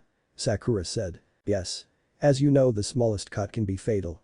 He will hit you with everything he has, so to counter you must anticipate every move. But I can't do that. I know, but I will help. Chiyo said as she attached chakra threads to each of Sakura's limbs and head. I will control your movements, you just supply the strength. Hey, don't forget me. Kakashi said as he raised his headband to reveal his Sharingan. Let's go. But that both Sakura and Kakashi ran at Sasori. Are they seriously attack me head on? He thought as he launched his metal tail at Sakura. However, Sakura smirked as her body jumped left at the last second and his tail went crashing into the floor. Sakura then grabbed the tail and pulled. Sasori was lifted with his tail into the air. Chidori. Kakashi shouted as lightning started to spark around his hand and he thrust it into the tail, severing it. Sakura let go of the tail and ran at Haruko. She pulled her arm back and added chakra to her fist. Cha! She shouted as she punched Haruko and destroyed the puppet. Suddenly a bit of the cloak jumped back. So you finally show your real body. Take off that rag, I have come all this way to see my grandson. Chiyo said. Sasori pulled the rag off to reveal his face. How? It has been 20 years and you look exactly the same. Chiyo said in shock. Enough talk, I want to show you something special. Sasori said as he pulled a scroll out from his sleeves and opened it. Written was the number 3. 3? Sakura asked. Sasori didn't say anything as he activated the scroll and was hidden in smoke. Both Kakash's and Chiyo's eyes widened at what they saw. I am possible. Chiyo said. What? Sakura asked. Is that Kakashi started? Yes, the third Kazekage. Chiyo interrupted as revealed from the smoke was a puppet version of the third Kazekage. It's been 10 years since he disappeared, we search everywhere, but no trace was left. It was you who killed him. Chiyo finished. Yes, Granny Chiyo, it was. Sasori replied. But I need to kill you now and then go after that Jinchuriki. Sasori said. This caused Sakura and Kakashi to glare at him. Sasori then manipulated his hand, so the third Kazekage rushed forward at Sakura and Kakashi. Sakura was pulled back by Chiyo, and Kakashi jumped. However, this was in vain as the third Kazekage flicked his hand and blade protruded from it aimed right for Sakura. Kakashi saw this and thought fast as he landed next to Haruko's tail. He kicked the tail where the blades were going. The tail intercepted the blade just before they hit Sakura, send them to the right of Sakura. Sakura took this opportunity and kicked the puppet the head, sending it flying back to Sasori. Thanks, Kakashi-sensei. The third Kazekage then rushed the two again, but this time he thrust his right arm out in front and flaps opened to reveal seals. The seals activated and hundreds of puppet arms shot out and went straight for the two. Damn. Sakura said, she then started making hand signs. Water style. Water wall. Sakura shouted as water shot out of her mouth at high speed, hitting the floor and blasting up, intercepting the arms and rebounding them in all different direction. After seeing that the water wall worked, she cancelled the jutsu. However, Sasori smirked at this and he flicked his finger and valve on of the arms near Sakura released a poison into the air. Sakura was caught in it, but Kakashi got out the way of the cloud. Sasori saw this and flicked his hand again and an arm shot of the ground and wrapped around Kakashi's leg. Inside the cloud, Sakura was holding her breath. She couldn't move as the puppet arms had grabbed her as well. It seems your student is going to die, Kakashi Haddock. Breathe in one bit of the poison and you're gonna. Sasori boasted. No, as I can help it. Kakashi stared to do some hand sign, too fast for Sasori to react to them. Wind style. Great breakthrough. He shouted. He inhaled a huge breath that pushed it out at high speeds at the poison cloud. This caused the cloud to dissipate from onto the wind, leaving Sakura secure by the puppet hands. Sasori took advantage of the two being trapped and flicked his wrist and another arm shot out kunai to Kakashi and Sakura. With no choice, Chiyo quickly pulled out two scrolls and activated them and two puppets appeared, the red-headed one in front of Kakashi and the brown-haired one in front of Sakura. The kunai were embedding in the puppet. So you brought them? Sasori said. Yes, I see you remember the very first puppets you created. Chiyo said. The father. The red-headed one raised its head. And the mother. The brown-haired one raised its head. The mother, the father, Sasori's parents. Sakura asked. Yes. Kind of pointless. Don't you think? I created them, I know all their tricks. Sasori said. Oh really? Chiyo said as she manipulated the father back to the mother. They joined hands and separated, connected by black wire. Suddenly they both shot forward. Sasori retracted the arms, but wasn't fast enough as the arms were sliced by the black wire. All Sasori could do was detach the limb, and in its place a saw emerged. The father and the mother broke the wire, and the father brought out a wooden whip with blade, and the mother brought out a sword. The three puppets went at it, meeting each other hit for hit. Both Sasori and Chiyo were a blur. Amazing. Sakura said. This is the true power of puppet masters. Kakashi said as he appeared next to Sakura. But let's go. Both he and Sakura ran ahead to Sasori. They both pulled out a kunai with an explosive tag on it and throw them towards the puppet master. This distracted Sasori as he had to dodge the kunai and the explosion, which gave Chiyo the advantage and was able to use the mother to detach the saw from the third Kazukiage, and the father was able to remove the blades. All the puppets backed up. Looks like I'll have to use one of my secret weapons. Sasori said as the third Kazukiage's mouth opened and bits of iron started to float out of it. Both Chiyo and Kakashi's eyes widened. No, we can't let him use that. Chiyo shouted as she made the mother and the father push forwards. Kakashi looked at Sakura. Sakura, do you know the water cannon? He asked. Yeah. Okay, use it now. Sakura nodded and went through the hand signs. Water style. Water cannon. She shouted as a huge cannonball of water flew out of her mouth. Kakashi looked at the water cannon for a second with his Sharingan to get the chakra ratio, then went through hand signs. Lightning style. Thunderbolt. He shouted as lightning formed in his hand and he threw it at the water cannon. Upon hitting it, the two jutsu merged. The water cannon now had sparks of lightning around it. With no time to dodge as the puppet was fending off the mother and the father, the jutsu hit the third Kazukiage puppet with so much force it knocked it back, and with the iron conducting the lightning caused the puppet to explode. The explosion caused half of the roof to cave in. This chucked up dirt, which mixed with the smoke from the explosion, causing Sasori to disappear from sight. Out of the smoke came a kunai, aimed straight for Sakura. She only saw it at the last second moved. The kunai sailed past but cut her cheek. She collapsed onto the ground. Kakashi would have rushed over, but more kunai came out of the cloud, aimed for him, but with his Sharingan, he was able to dodge every one. Too bad she got hit. All of them kunai were laced with poison. Sasori said as the smoke cleared. The explosion had ripped off his Akatsuki cloak, showing what was under it. Two bladed fans coming out of his side, 4 scrolls in a metal holder attached to his back, and what looked like a coil for metal cable in his midsection. Also he had a black talisman where his heart should be. He wasn't human, he was a puppet. Chiyo looked on in shock. You turned yourself into a puppet. Yes, real art is meant to last for eternity. Now I will. He said as he raised his arms and flames came out from 2 nozzles in his palms. Chiyo and Kakashi thought fast and hid behind 2 boulders. Lucky Sakura had gotten herself behind a boulder before the flames started. The flames kept on coming. Kakashi and Chiyo had to keep moving as the boulders they hid behind started to melt with the intensity. They both were going in an anti-clockwise direction for Sasori. Because of this, Sasori didn't see Sakura run up behind him and jump, kicking him in the side of the head, sending him flying. Sasori stopped his flames and grabbed onto the ground, slowing him down until he came to a complete stop. The top scroll disappeared from his back and boiling water started to shoot out of the nozzles, straight for Sakura. She jumped back and hid behind the same boulder Kakashi was behind. How are you moving? The poison should have taken effect straight away. Kakashi asked. It has, but I made some extra antidote back in Suna just in case, and I took one. Sakura explained. They both jumped away, and the pressure from the water had caused the boulder to start cracking. Not this time, boy. Chiyo said as she jumped from behind the boulder she was hiding behind and pulled a chakra thread. The thread pulled the third Kazukiage's head from under some rubble it was under and went straight at Sasori. He reacted fast and changed his aim, so both nozzles were on the head, and the pressure from the water pushed the head back to the wall and crushed it.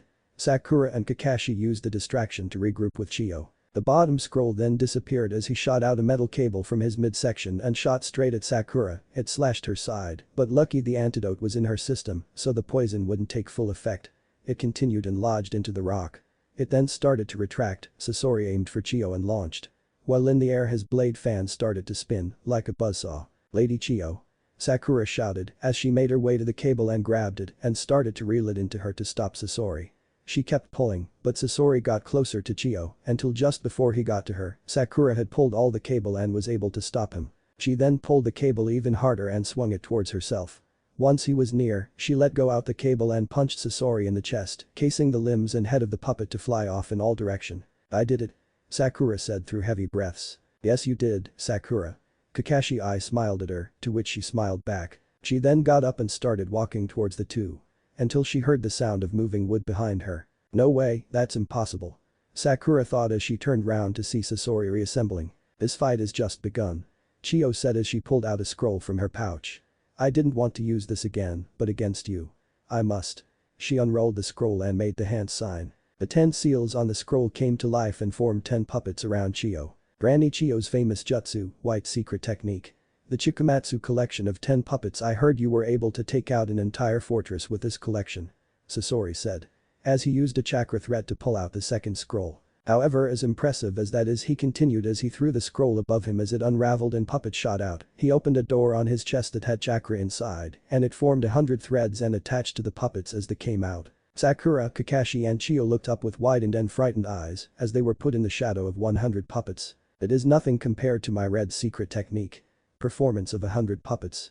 As I used these to destroy an entire nation. He finished. How annoying, I have had to resort to my best puppets just to take out a girl, an old hag and a jounin. Sakura, that poison has weakened you, stay out of this. Chiyo said. Sakura looked back at Chiyo and smiled. It isn't like me to give up.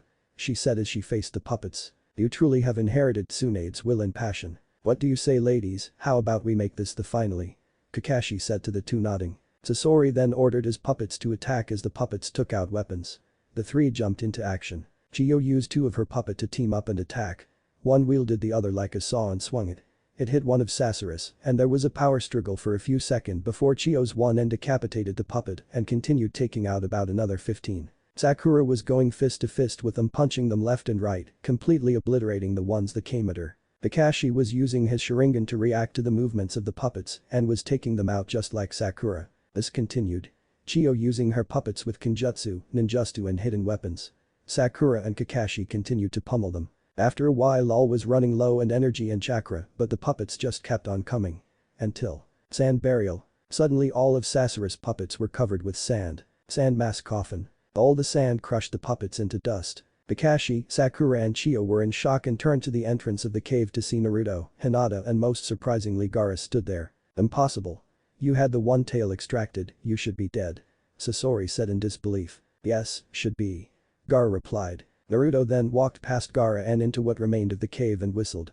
You really did a number on this place. He then turned to Sasori. You're going down.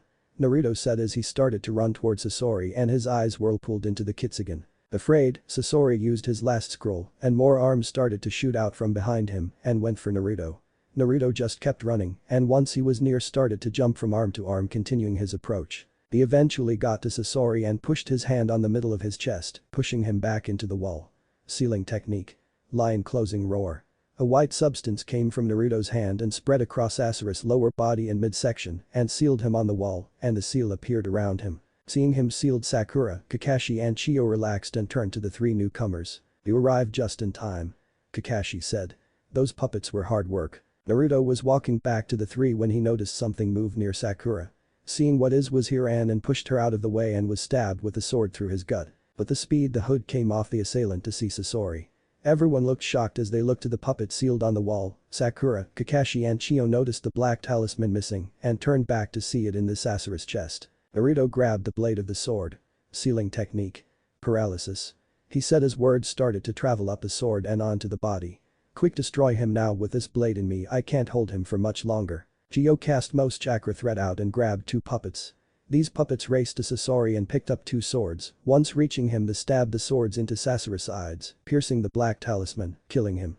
He slumped down but was kept up by the 2 puppets, the puppets were the mother and the father. To Chiyo it looked similar to how Sasori used to use the puppets of his parents to hug him when he was younger. Kakashi and Gaara got Naruto off the sword and supported him. Hinata and Sakura came rushing over and started to use medical jutsu to heal Naruto. After a few seconds. That's enough, Kurama will do the rest. You 2 have used too much chakra, let's just get back to Suna and rest. We'll tell you how Gaara is alive on the way. Naruto said. They all started to walk out of the cave, except Chiyo turned around and sealed the 3 puppets into a scroll. They are finally together. She said as she walked out the cave. Chapter 9 Art of Explosions. Unknown cave. Now. Naruto started as he stared at the 2 Akatsuki members. I'm gonna kill you. Naruto said as his voice became demonic. Ah, you will have to catch me first. Deidara said as he threw a small clay owl on the floor and it enlarged. Deidara jumped on its back and it picked Gaara's body up with its tail and flew towards the opening. Oh hell no. Naruto said as her jumped and grabbed the foot of the owl as it flew out of the opening and down the fissure. Hinata, you go after Naruto and back him up. Kakashi said. Hinata nodded and turned around and took off after Naruto and Deidara. Canyon, Naruto still had a tight grip on the clay owl's foot. I won't let you take Gaara. He growled. Deidara was getting annoyed by the blonde. He reached his remaining hand into his pouch and collected some clay and put it into his mouths in his palm. After a few seconds the clay was spat back out and multiple clay spiders were in his hand. See my art up close and personal. Deidara said as he threw the clay spider down at Naruto. Shit. Naruto said as he was forced to let go of the bird's foot. He then started weaving hand signs. Wind style. Thunderclap. 1, he yelled as he clapped his hands together and a burst of wind went straight for the spiders and blew them in all directions away from Naruto and Gaara and exploded. The force of the attack pushed Naruto to the ground faster, so he channeled chakra to his feet to bear the impact. He landed on one of the many wooden logs that connected the two sides of the canyon. He waited in a crouched position for about 20 seconds, staring at the back of Deidara and the bird for Hinata to catch up. Once she was on the same log as him he set off again, with Hinata by his side. You can't use or elemental jutsu on him, Hina. Why, Naruto-kun? You will trigger the bird. Naruto said as they caught up to him. You said you had some training from Abe-chan, right? Yes, I can use a bit of medic and I can use some chakra to enhance my strength. Good, as we can't do anything to him while he is up there, so here is what I want you to do, Naruto said as he explained the battle plan. Once explained, Hinata gave a nod. Deidara, seeing they were up to something, decided to not give them a chance and got some more clay and modeled a clay snake. He threw the snake towards Hinata and Naruto. As it sailed through the air it began to grow in size until it was the same size as the snake that attacked Naruto in the Chunin exams. Naruto jumped to his right and Hinata jumped to her left and both stuck to the canyon walls as the snake destroyed the log they were on. Naruto then weaved hand signs and slammed his left hand onto the wall. Summoning jutsu. He yelled and in a poof of smoke there was dark blue fox with two tails. You summoned Naruto-sama. The fox said, bowing its head. Yeah, Taraku, I need you to follow that guy on the bird and if anything happens, tell Kurama. Naruto instructed, pointing at Deidara. Yes, Naruto-sama. Taraku said, running after Deidara. Naruto turned back to the snake to see Hinata dodging it every time it lunges at her. Seeing it was distracted, Naruto started to push chakra to his hand and created a Rasengan. He then jumped off the wall and went straight for the snake. Hinata see what Naruto had planned, weaved hand signs. Fire style. Fire stream. She yelled as fire shot out of her mouth, but she aimed for the logs around the snake, giving it nowhere to go. Once her task was complete she jumped back and stuck to the wall. Naruto smirked at his fiance's actions and continued with his flight. He started to pump more chakra into his attack and strengthen the outer layer and thrust his arm out in front of him. The Rasengan began to grow until it was 5 feet in diameter. Massive Rasengan. He shouted as the Rasengan connected with the serpent's head, completely obliterating it. Both landed back on the log next to each other with the now lifeless clay pile. But they both got a shock when the clay started to flash with light. Damn it, not enough time to get out of the way. Naruto said as he thought fast and got between Hinata and clay and wrapped her in his cloak. The clay then exploded and Naruto bared the brunt of the blast, causing the back of his cloak and the skin on his back was burnt. Arrrrrrr. He yelled. After the explosion had finished, Naruto stood up and moved his cloak to reveal an unharmed Hinata. He put an index finger under her chin and raised it so he looked into her eyes. Are you hurt, my Haim? Naruto asked. With tears in her eyes she stood up and looked at Naruto's back to see the damage. What do you mean, am I hurt? Naruto, you protected me and got hurt.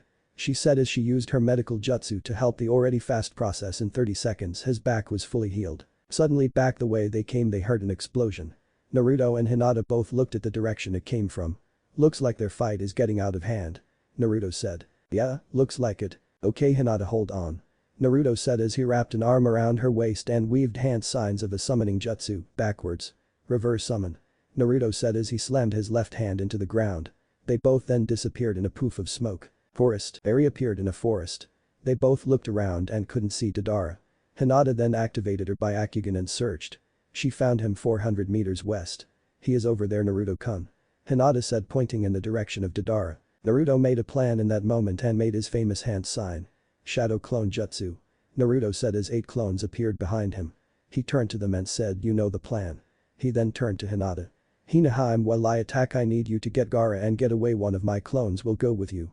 He said as he walked up to her and placed his hand on her cheek and used his thumb to rub it. He moved closer and eventually captured her lips and the toe shared a kiss for a few seconds before separating and closing in on Deidara. The clones, Naruto and Hinata, all took their positions around Deidara and saw him resting next to his bird with Gaara still wrapped up in the tail. "Finally lost those brats," he said. 3 of the Naruto clones materialized huge mallets and held them with 2 hands.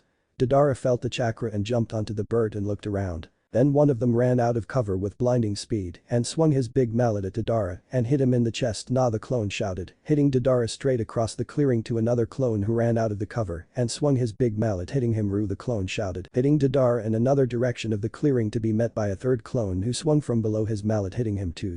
The clone finished hitting Deidara up. Deidara then heard multiple whirling noises from 5 trees and 4 more clones of Naruto and the original jumped up high past Deidara with a Rasengan each.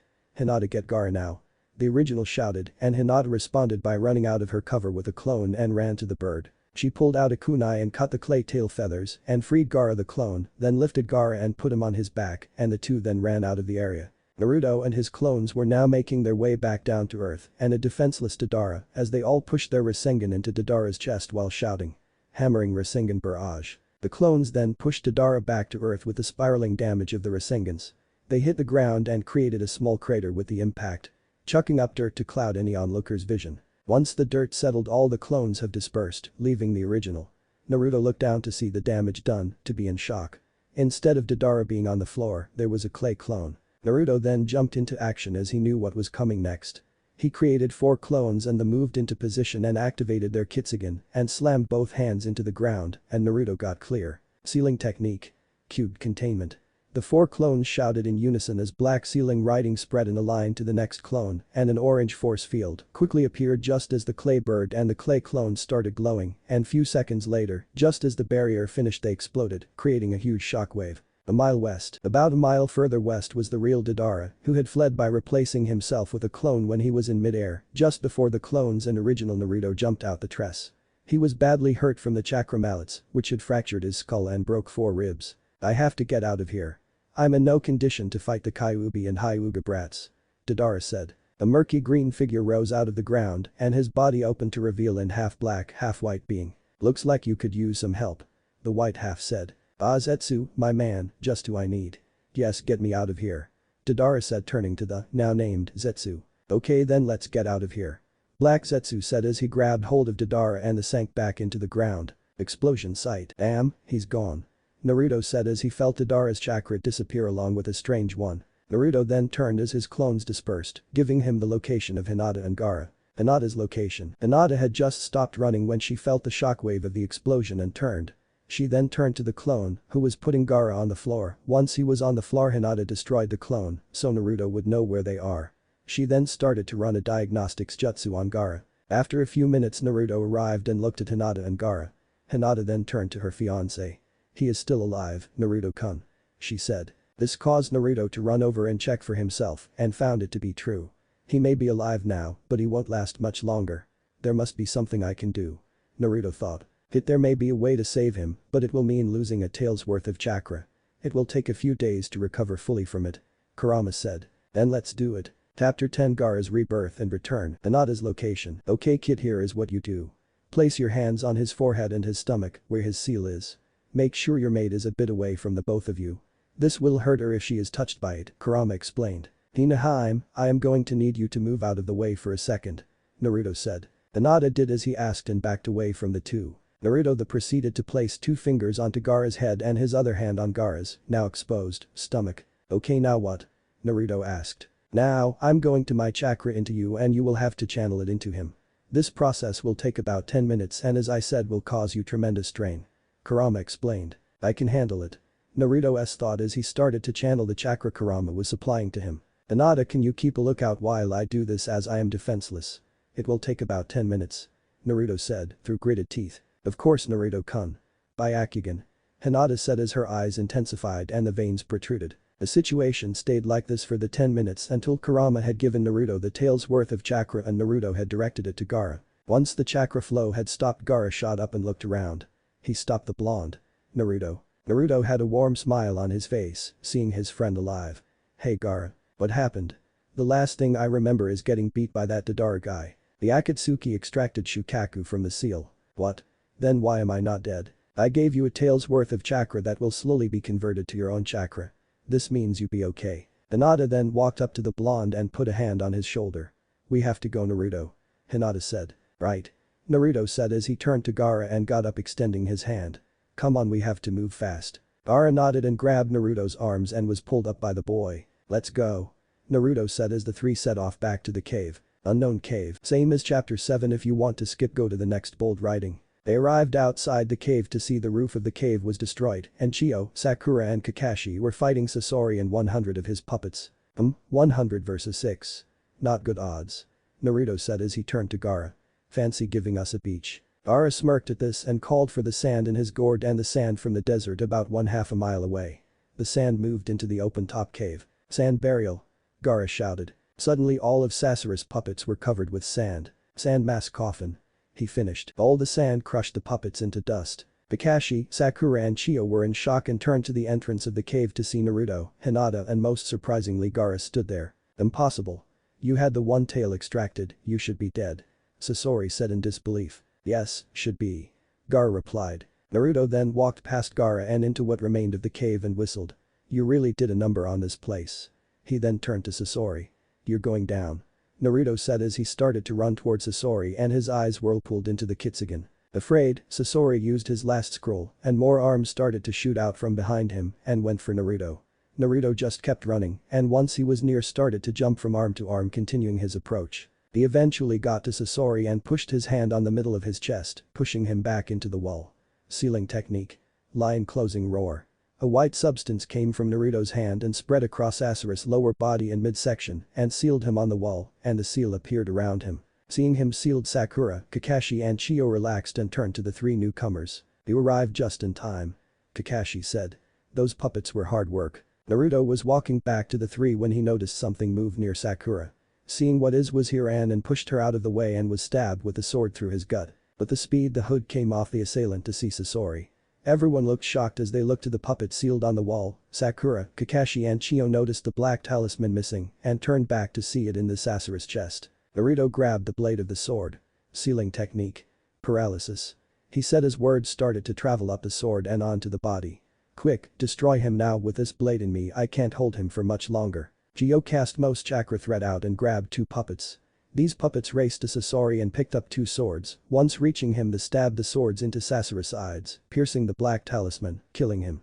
He slumped down but was kept up by the two puppets. The puppets were the mother and the father. To Chio it looked similar to how Sasori used to use the puppets of his parents to hug him when he was younger. Kakashi and Gaara got Naruto off the sword and supported him. Hinata and Sakura came rushing over and started to use medical jutsu to heal Naruto. After a few seconds. "That's enough, Kurama will do the rest. You two have used too much chakra, let's just get back to Suna and rest. We'll tell you how Gaara is alive on the way," Naruto said. They all started to walk out of the cave, except Chio turned around and sealed the three puppets into a scroll. "They are finally together," she said as she walked out the cave. Outside the unknown cave. Continue reading. The group had just got outside to find Team Guy approaching. They looked beat up but not too bad. "So you survived?" Naruto asked. The Ashar flames of youth were so strong they retreated. Guy shouted. Good," Naruto said with a sweat drop. "Oh, by the way," Naruto started as everyone looked at him. "Can someone catch me?" Naruto got her before he collapsed. Kakashi moved quickly and got Naruto on his back. "We have to get back to Suna so we can see if he is okay," Kakashi said. They all nodded and made their way to Suna. The rescue group was running through the desert. Naruto had regained consciousness and explained that it was front losing a tail's worth of chakra so fast his body just need to adjust a bit. They could see Suna on the horizon, but there was also a black mass in front of it that the team couldn't make out. As they got closer they saw that it was a crowd of Suna shinobi and civilians.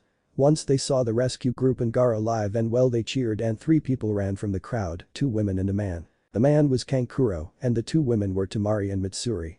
Mitsuri got to the team first and hugged Gaara and was crying into his chest. "Gaara-kun, you are okay?" she sobbed. "Yes Mitsuri, I am fine." Mitsuri then left his embrace and slapped him across the face.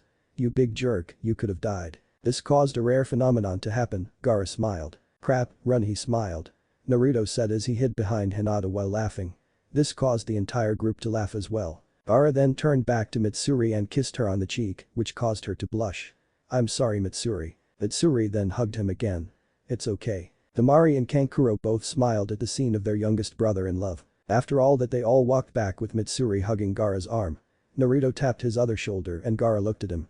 "So you have got a girlfriend?" Naruto asked. "Yes, she was my apprentice and one of the first people in the village to not judge me for Shikaku," Gaara said, smiling, remembering the memories of training Mitsuri and having to rescue her from the four celestial symbol men, for that is when he realized his feeling for her and how much she meant to him. He then came out of his memories and looked at Naruto and Hinata. "What about you and Miss Hyuga?" Gaara asked. "Similar to you and Mitsuri.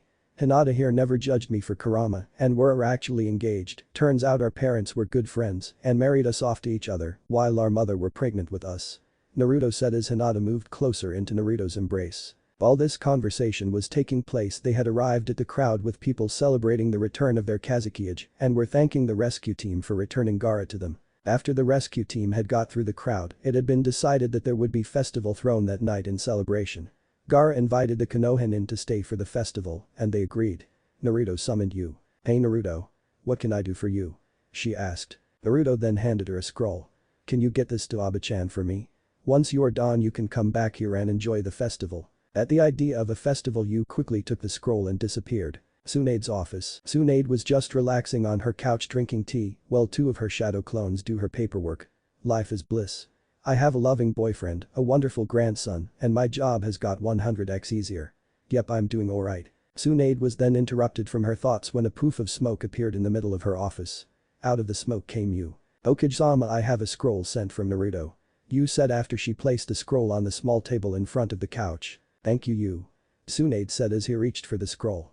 Yu nodded her head and then disappeared. Tsunade picked up the scroll and read it. "So Gaara is alive and well, and Sasori of the Red Sand is dead. They also will be staying at Suna for the night and setting out in the morning. Well, at least I know the mission was a success," Tsunade said as she placed the scroll back on the table and went back to her thoughts and tea. Suna, the next day. Naruto woke up in his hotel room with a slight headache. He smiled as he remembered the previous night. Flashback. Suna had been full on celebration and happiness in the festival last night. Stalls and vendors were put up. Games and shows. Naruto and Hinata decided to make a date out of it. They couldn't get dressed up as they were on a mission, so they only had their ninja clothes, but that didn't take away from the fun and romance of the date. They played a few games. Naruto won Hinata an orange fox plushie which she adored as it reminded her of him. But what she didn't tell him was she could finally snuggle up to something Naruto related at night. They also spent some of the night at the top of the Kazekage Tower with a bottle of sake and just looked at the stars and talked. Then flashback. We are heading back today, Naruto said to no one as he went into the shower and put his clothes on. Suna front gate. The Konoha were stood at the gate as the Sand siblings, Mitsuri and Chiyo. "Well, take care Gaara," Naruto said. "Make sure he stays out of trouble, Mitsuri," Naruto said as he tilts his head past Gaara, making Mitsuri blush and giggle. "I will Naruto," she replied. Naruto then looked back at Gaara and extended his hand out. Gaara looked at the hand and looked back up at Naruto's face and smirked and took his hand in a handshake. Particles of sand then rose from the desert floor and started to encircle the two hands. They caught the attention of all whole group as they were in awe at it, but they were even more amazed when a breeze of wind carried some leaves and then they started to do the same as the sand. It was as if it was symbolizing the union between the leaf and the sand and the friendship between Naruto and Gaara. Naruto looked down at the phenomenon and laughed. "Looks like my other bloodline has full awakened, so I will have to train even harder now." After about 30 seconds they released each other's hands and the sand and leaves followed their respective hands. "As I say, stay safe Gaara, and if you need anything, just put chakra into that seal I have you and I'll be there as soon as I can." Gaara responded with a nod. And with that the Konoha left Suna and were headed home. Unknown cave. Walking through the destruction that was once the cave were two Akatsuki members, one was Zetsu, whereas the other was unknown, but he wore an orange swirled mask. They looked like they were looking for something. After a few minutes the unknown member picked up Sasori's purple Akatsuki ring. "Looks like you will have to come partly out of the shadows now," Black Zetsu said. "Yes, it looks like I will." Which tailed beast has Pain decided to go for now? The three-tailed turtle, as it doesn't have a Jinchuriki since he was killed by Mei Terumi, the fifth Mizukage. Good. Chapter 11. Revelation. The Land of Rivers. Naruto, Hinata, Kakashi and Sakura were leaping through the trees of the Land of Rivers. The sun had gone down and they were looking for a suitable place to set up camp for the night. Team Guy had gone to the Land of Earth to finish their mission. Kakashi-sensei, there is a clearing about 600 meters ahead. It is a good place to set up camp, Hinata informed, with her Byakugan active. Good, okay, once we reach the clearing, Naruto, you and some clones go and collect some firewood, Sakura collect some water from a nearby river, Hinata, I want you to use your Byakugan to search the area for any unknown assailants, and I will set up the camp. Kakashi ordered, to the nodding of each of the teens as their order was given. After a minute they arrived at the clearing. Once they all arrived, Naruto made the tiger seal and 3 clones poofed into existence. Once the clones were made, each one and the original jumped off in different directions to collect the firewood. Sakura turned to Hinata. "Hinata, where is the nearest river?"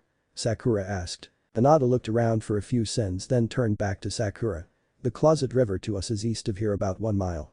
Hinata answered as she pointed to the east. Sakura nodded and jumped in that direction and head to the river with a canteen for the water.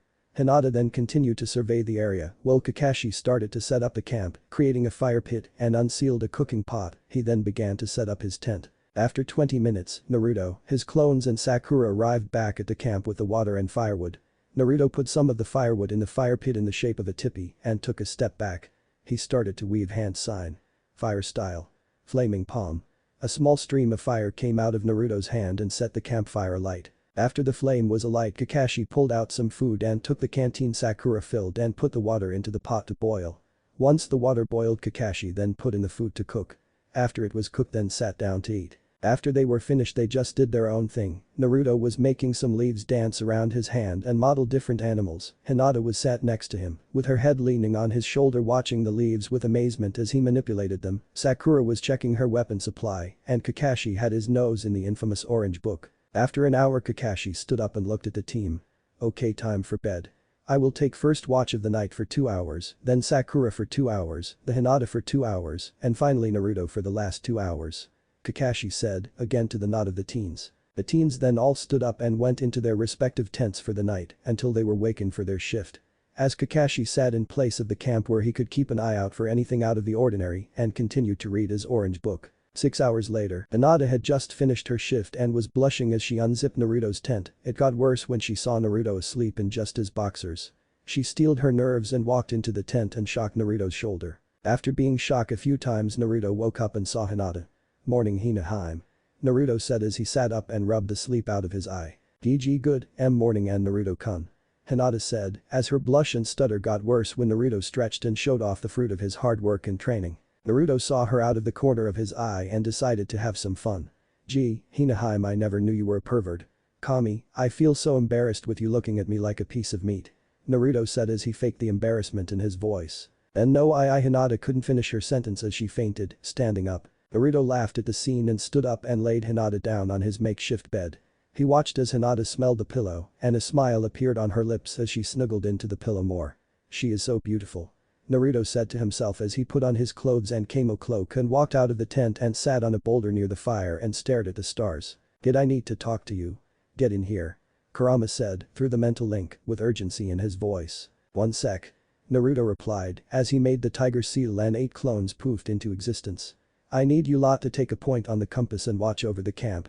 If anything is out of the ordinary, dispel yourself straight away," Naruto ordered, to which the clones nodded and took up their positions and hinged into the environment. Naruto then sat in the lotus position and let himself go into his mindscape. Naruto's mindscape. Naruto opened his eyes to see the fox laid down in a clearing of a luscious green forest.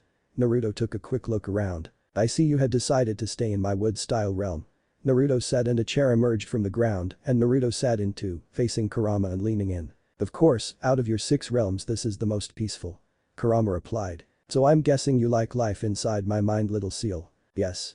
But that's beside the point of why I told you to come. I have something to tell you about this whole crisis that is happening." "We know what is happening, though. The Akatsuki and a person claiming to be Madara are capturing and sealing all 9 of the Biju to, what we think, revive the Jubi for some reason." "Yes, that is true, but there is something more." "Okay, what?" "I have memories from back when I was part of the Shinju, which shouldn't be possible. But anyway, it has to do with the Jubi, 2 legendary heroes and the Zero Tails." Hearing the last name perked Naruto's interest, as when he heard Jubi and 2 legendary heroes, he just thought of the battle between the Beast and the Otsutsuki brothers. "What does the Zero Tails have to do with anything? I thought it wasn't a real Biju." "I thought it wasn't until you and Sasuke destroyed the temple. I started to think of why I thought it was a Biju. Then when I felt the energy of the Jito statue in that cave, my memories unlocked." "Okay, go on." "Okay, you know that the Shinju was the first thing to have chakra and it let Kagaya Otsutsuki eat the fruit. But tried to kill father and uncle by transforming into the Jubi." To this info Naruto nodded. "Well, what I remember is that Shinju was not the first in full form. It had a full creature form." "Yeah, the Jubi." "No, the Jubi is not complete either. You see, the Shinju was created when this beast was sealed away, and so was the Zero Tails. Naruto's eyes widened to this. What? Yes, the Zero Tails was a part of it, but it doesn't remember and just fed off the negative emotions of humans and tried to gain power. The beast that was the full form was called the Ether. It was defeated by a couple who had a mystic power. They sacrificed themselves to seal the Ether as the Shinju and wipe the memory of the Zero Tails so it wouldn't try to merge with it again. Naruto took about 30 seconds to digest this information. Once he did, he looked at Kurama. Okay, that is something new, but how does this affect us? Sasuke and I destroyed the Zero Tails when we brought down the temple. Yes, you may have, but remember, a Biju can reform after a while, and there is the chance it didn't die, and I think when it came in contact with me, its memories started to unlock as I was part of its missing piece. Fuck, you're right. This is bad. We have to warn the other Biju about this, but I don't know where they all are. I know Jiki, Matatabi are in Kumagakure, and Chimei is in Takigakure. Shukaku is sealed. Isobu won't reform for a while yet since the Mizukage was killed. It's Goku, Kakuo and Seiken I haven't heard about from the Ranger Corporation. Naruto said. He then looked up at Kurama. Can you sense them? No, I could only sense Shukaku because of the extraction and because he allowed me to. Son, Kakuo and Seiken are blocking any of us from finding them. Kurama replied with his head down. Oh, okay. Well, once I get back I will ask Aba-chan if I can go and warn Jiki, Matatabi and Chimei. Naruto said. Suddenly his eyes widened as he got the memories from the 8 clones. Looks like the rest are awake, so I have to go. Wait, Kit. Kurama shouted, to which Naruto turned around. Yeah? You still going to do that thing? Yeah, I'll do it before we leave to warn the others. Naruto said with a smile and faded from his mindscape, leaving Kurama to look on with a smile on his face. Thank you, Kit. Kurama said before he lay his head back down and went to sleep. Campsite. Naruto opened his eyes and looked around to see Kakashi, Sakura and Hinata eating. He got up, jumped off the boulder and walked to the camp. Once there he sat down next to Hinata and leaned into her ear and whispered. I hope you enjoyed the show and the bed. To this Hinata flashed 50 shades of red and looked away from Naruto. To which he just laughed and ate his food. After the teammate they packed put the camp. Kakashi-sensei, how long till we get home? Naruto asked. We should be home about mid-afternoon. Why? Kakashi asked. I just want to get home as fast as I can. Naruto replied. Kakashi, seeing that he wouldn't get a proper answer, dropped the topic and the team jumped in the direction of Konoha. Konoha's north gate. It was mid-afternoon and Kiba, Akamaru and Shino were on guard duty for today. I'm so bored. Kiba complained as he, repeatedly, hit his head on the desk as Akamaru barked in agreement. Every chunin has to do this, Kiba. Shino replied. I know, doesn't mean I have to like it. Just as Kiba finished his sentence, Kakashi, Naruto, Hinata and Sakura landed at the gate. Hey guys. Naruto waved. Yo Naruto, Hinata, Sakura and Kakashi-sensei. Kiba replied and Shino just gave a head nod. The team signed in and rushed to Tsunade's office. Tsunade was doing, in her opinion, the best job in the world, sitting on the couch drink tea sake and having shadow clones do all her Hokage paperwork for her. My grandson is a fucking genius to have shadow clones do the paperwork. If I could I would promote him just for that. She thought as a knock came at the door. She groaned as she got up and sat in the chair behind her desk. Come in. She shouted. In response the door opened to reveal Shizune, Kakashi, Naruto, Hinata and Sakura. Rescue team reporting in. Kakashi said. Good. I have already got your written report but I would like to hear it from you and your opinion on the mission. Tsunade said. So the team recounted the mission to Tsunade and the festival, but Naruto left out the part about the conversation with Kurama for now. Naruto then took out a scroll and put it on the desk and unrolled it to reveal a storage seal. He placed his hand on the storage seal and released it. What was released was, in Tsunade's opinion, the greatest sight she had ever seen. Unsealed were 50 bottles of Suna sake, the best sake on the continent. I thought I would get you these for all the birthdays I have missed over the years and because I got given them, but I'm not too keen on it. Naruto said. Tsunade's response was to jump out her seat and envelope Naruto a bone-crushing hug. I have the best grandson. He makes my work easy and gets me the best sake in the continent, which will last me a year. Also here. Naruto pulled out an order booklet. Tsunade took it, confused. That is the order booklet for the place that makes the sake, you have a lifetime supply. Naruto informed her. To this she was just speechless. Then an idea came to her head. I was going to give you this if Kakashi, Sakura and Hinata gave me a positive review of you on this mission, but screw it. Tsunade started as she went into her drawer and pulled out a chunin vest and chucked it at Naruto, who caught it. For giving me this booklet, the sake and getting a good field report, you are now a chunin of Konoha. Tsunade said with a smile. Naruto had the biggest grin on his face, but it then disappeared. I don't have to wear this, do I? He asked. No, only in war. Tsunade replied, confused. But as I wouldn't want to mess up my sexy attire. He said as he laughed, but no one else did as they just rolled their eyes. Naruto looked at each of them then back at Tsunade and said. You bunch of haters. Chapter 12 Father, Tsunade's office. Naruto grabbed the Chunin vest and handed it to Hinata. He pulled out a scroll and activated his Kitsugen. Storage seal. He said and put his hand on the scroll, which caused the seal to appear on the scroll. Could I have the vest Hinaheim? Naruto asked as he held out his hand. Hinata gave him the vest and he placed into the seal and activated it, causing the seal to disappear. Okay, you're dismissed. Now let me get to my work, Tsunade said with a grin. Kakashi, Sakura and Hinata nodded and turned to leave. However, Hinata was stopped when Naruto grabbed her arm. She turned around to Naruto. Actually, Abe-chan, I have a request. Naruto said. And what would that be? But the Akatsuki on the hunt for the Biju. I would like to travel to Kumagakure and to Kigakure to warn the Jinchuriki about this. But can you tell the Anbu guard to go and get Otu-san as there is something else? Naruto said with a serious tone. Tsunade picked up on the tone and knew it was important, so she complied. Anbu, go and get Jiraiya. Tsunade ordered as she felt the presence of the four Anbu leave. After about 10 minutes Jiraiya came through the window. You needed something, Nadeheim. No, Narukan wanted you. Tsunade said as she pointed to her grandson. Narukan, I like that. Hinata said to herself. Okay Narukan, what did you want to say? Tsunade said. Naruto then told Tsunade, Jiraiya and Hinata what Kurama told him. To say they were shocked was an understatement. They had just learned that the Sage of the Six Paths legend was true and there was a worse disaster than the 10 Tails. So you want to go to tell the other Jinchuriki about this? Tsunade asked. Yeah, I want Otu-san to have his spy network to keep an eye out for any information about the 0 Tails, 3 Tails, 4 Tails, 5 Tails or 6 Tails. I will inform the Ranger Corps and they will help. Okay Narukan, I will make this a diplomatic mission so you can enter Kumagakure and Kigakure. Tsunade said as she wrote down the mission in 2 letters, one for the Raikage and one for the Shibuki, the leader of Kigakure, and handed them to Naruto. Thanks, can I take Hinata with me? Naruto said, to the shock of said teen. Why? Tsunade asked. Because she has had diplomatic training with being the Hyuga heiress, also I want to spend more time with her. Fine, okay. Go. Tsunade said. Naruto and Hinata nodded and walked out the office until Naruto turned around. Oh, can you two meet me and Hinata here at 10 tonight? Naruto said, to which they both nodded. Well I going, I'll see you tonight. Jiraiya said, but was stopped when Tsunade grabbed the back of his shirt. Come on, have a drink with me. She said, giving him a bottle of Suna's sake. Jiraiya just laughed and took the bottle and sat on the couch with Tsunade as she rested her head on his shoulder and drank while they began to chat. Outside Hokage Tower, Naruto and Hinata had just walked out of the Hokage Tower when Hinata got curious. Narukan, what is happening tonight? It's a surprise. I have to go and do something now, but so you want to go get some ramen later? Of course I would. Hinata said as she leaned into Naruto and kissed him before walking off home. Naruto was stunned for a second, but once he regained his senses he smiled and walked in the other direction. Well, we have to collect something before we get this thing started. Naruto thought. I will never be able to repay the debt you are about to do. Kurama said. What are friends for? Konoha Gate. Naruto walked up to the gate of Konoha to, once again, see Kiba, Akamaru and Shino on guard duty. He walked up to them. Hey guys, I have to run an errand outside the village. I will be back in a couple of hours. Naruto said. What are you talking about, Naruto? You can leave the village as you are still a genin. Kiba said, with a grin. But that's the thing, I'm a chunin now because of the last mission I was on.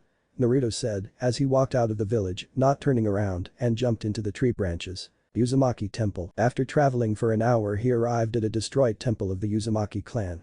He knew this was the temple as there was the Uzumaki spiral sign above the door. Finally found the place. Naruto said to himself. He walked into the temple and walked down the corridor until he came to 2 very large wooden doors. He pushed open the doors to see a set of stairs leading down. Why is everything important always in the basement of the abandoned building?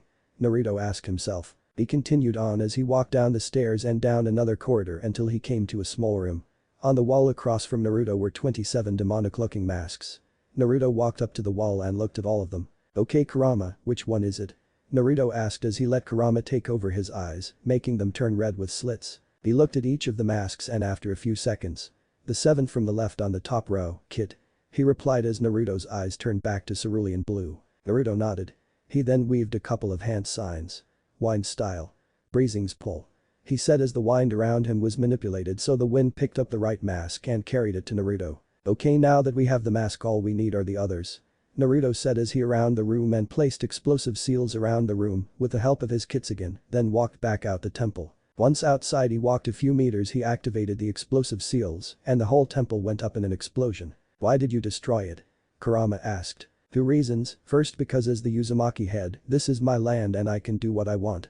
And second because I have a feeling other people know about this and may be able to bring them back and use them for their own purposes. Naruto replied as he leapt from tree to tree. Okay. Tsunade's office, 10 p.m. Tsunade and Jiraiya were in her office waiting for Naruto and Hinata to join them for this thing Naruto wanted them for. Just then Naruto and Hinata walked through the door after eating at Ichiraku ramen and talking. Okay, so what is this meeting for Naruto? Jiraiya asked. I'll explain once we get to where we need to be, follow me. Naruto said as Hinata followed him, along with Tsunade and Jiraiya. Uzumaki Senju compound. Naruto, Hinata, Tsunade and Jiraiya walked into the basement of the compound to find 2 of Naruto's shadow clones waiting for them. One was kneeling on a cushion in the center of the room, while the other was stood in front of the kneeling clone, with the mask Naruto got from the temple on. Naruto, what the hell is going on here? Jiraiya asked, to which Naruto turned to the others. Okay, so I promised Kurama that I would make High whole again. So I'm going to use a forgotten technique of the Uzumaki which lets me summon Shinigami and I can recover something that is in his stomach. Naruto explained. Wait, I thought you need to give all the chakra you have into the Shinigami. Tsunade asked. That's right, but that's why I'm using a clone, it has some of my chakra and if separate from me. So now I need to get on with this. I need you to stay behind me. Naruto said as he turned back to the clones and the other 3 stayed behind him. Okay, do it. The mask-wearing clone nodded and started to send chakra into the mask and a huge wind started from behind him.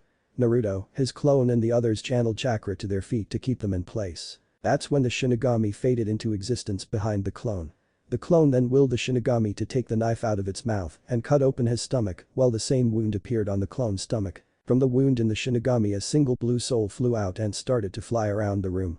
The mask-wearing clone then dispelled itself and the Shinigami disappears. Go into the kneeling clone. Naruto said to the soul, which it does and goes into the clone. Naruto then ran to the clone, activating his Kitsugen. Searching soul seal. He shouted and he put his hand on the clone's forehead. Once the seal activated, Naruto jumped back as the clone started to change and take shape. Standing where the clone was Minato Senju. Hey Two-san. Naruto said with a smirk. Good to see you again Naruto. Minato said with a smirk, he then looked behind his son. Hello again, Ka-san and Two-san. He said to the Two-senin and then looked at Hinata. So you are Hinata Hyuga, my son's fiancé. Hi, sir. Hinata stuttered, with a bow. Minato laughed and walked over to her and placed a hand on her shoulder.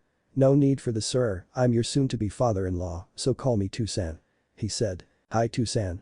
Hinata replied. Minato then turned to Tsunade and Jiraiya. Hello, I know all about what happened. Minato said and was caught in a bone-crushing hug by Tsunade as she cried into his shoulder, saying she was sorry repeatedly. It's okay, I love you still. Minato said with a smile and a lone tear. After a few minutes of Minato, Tsunade and Jiraiya talking, Naruto spoke up. Two-san, the clone's chakra won't last much longer, so I need Kurama's other half. Minato turned to his son and nodded. He kissed Tsunade on the cheek, shook Jiraiya's hand and patted Hinata on the head while saying goodbye. He then walked over to his son. Okay, let's do this. Minato said as Naruto nodded with his Kitsugen. Minato used some ink to write a seal on his left hand and Naruto created one on his right hand. They raised them to each other. Orange chakra started flowing from Minato into Naruto as Kurama absorbed the chakra while feeling himself and Naruto become stronger. After a minute the chakra stopped and they both took a knee. Well, that's it Naruto, I have to go. You still have some of my chakra seal, right? Minato asked. Yeah. Minato then stood as his body started to fade, he turned to his parent. I will always love you, never forget that. Minato said as he faded away. We will always love you Mina-kun. Tsunade said, hugging the arm of Jiraiya. Naruto and the 3 walked out of the basement. Naruto leaned into Hinata's ear. You know Hinata, it is already late and I don't want you walking home this late, so why don't you stay here? Naruto suggested, to the blush of Hinata. And then Naruto-kun, what are you saying? Hinata said, with great difficulty. I'll tell you in the bedroom. Naruto whispered, as Hinata just nodded. He then turned to Tsunade and Jiraiya. I'll see you too when I see you. Naruto said as he and Hinata walked further into the house. Ah, young love. Tsunade said, to the laugh of Jiraiya as they walked out of the compound. Naruto and Hinata then came to Naruto's room. Hinata walked in as did Naruto. But when the doors closed a silencing seal activated on the door. Chapter 13 Miss 2 and Mr. 8 Uzumaki Senju compound. The sun came seeping through the curtains of the window. The light hit Naruto and he started to stir.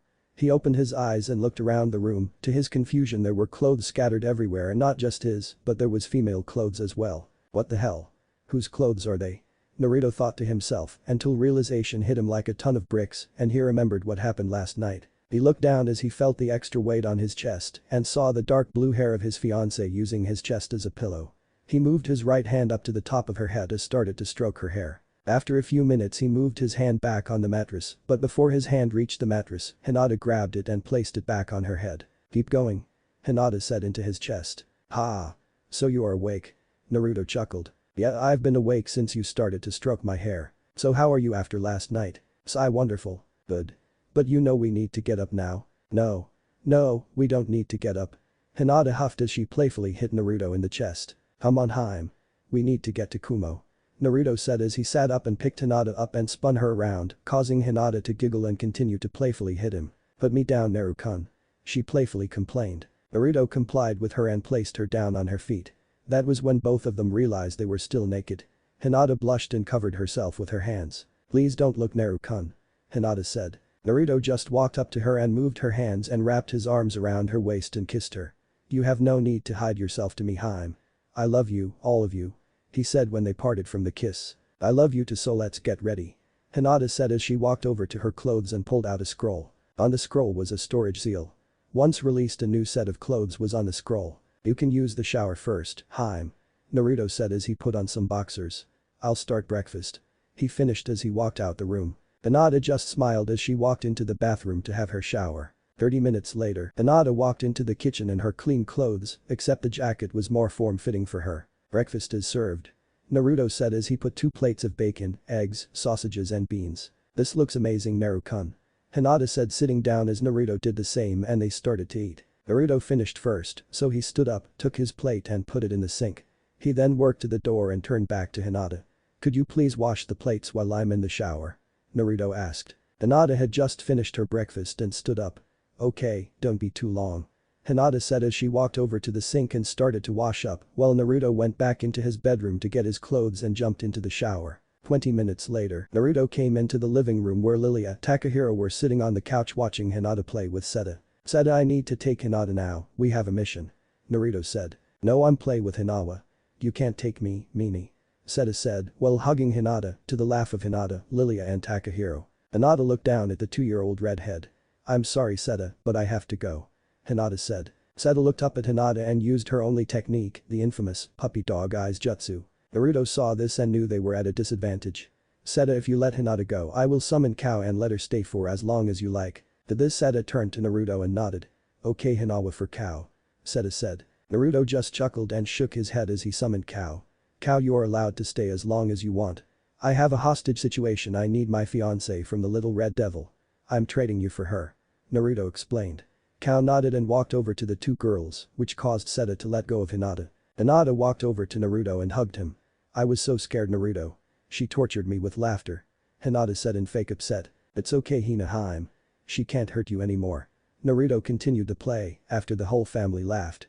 "Okay, we are going on a mission, don't know how long we will be," Naruto finished as they walked out the door. Konoha Gate, the Eternal Gate guards were at their usual post, playing shogi. "Yes, that's 8 games to me, 7 to you," Izumo exclaimed in victory. "Best 11 out of 20. Katetsu remarked. "Okay, it's not like we have anything better to do," Izumo said as he set up the shogi board again. Just as Katetsu was about to take his move, Naruto and Hinata appeared and gave them the mission scrolls. "We are going to Kumagakure to talk about information, then to Takigakure to talk about information," Naruto informed. Izumo just made Shuran read over the scroll. "Okay, everything seems in order.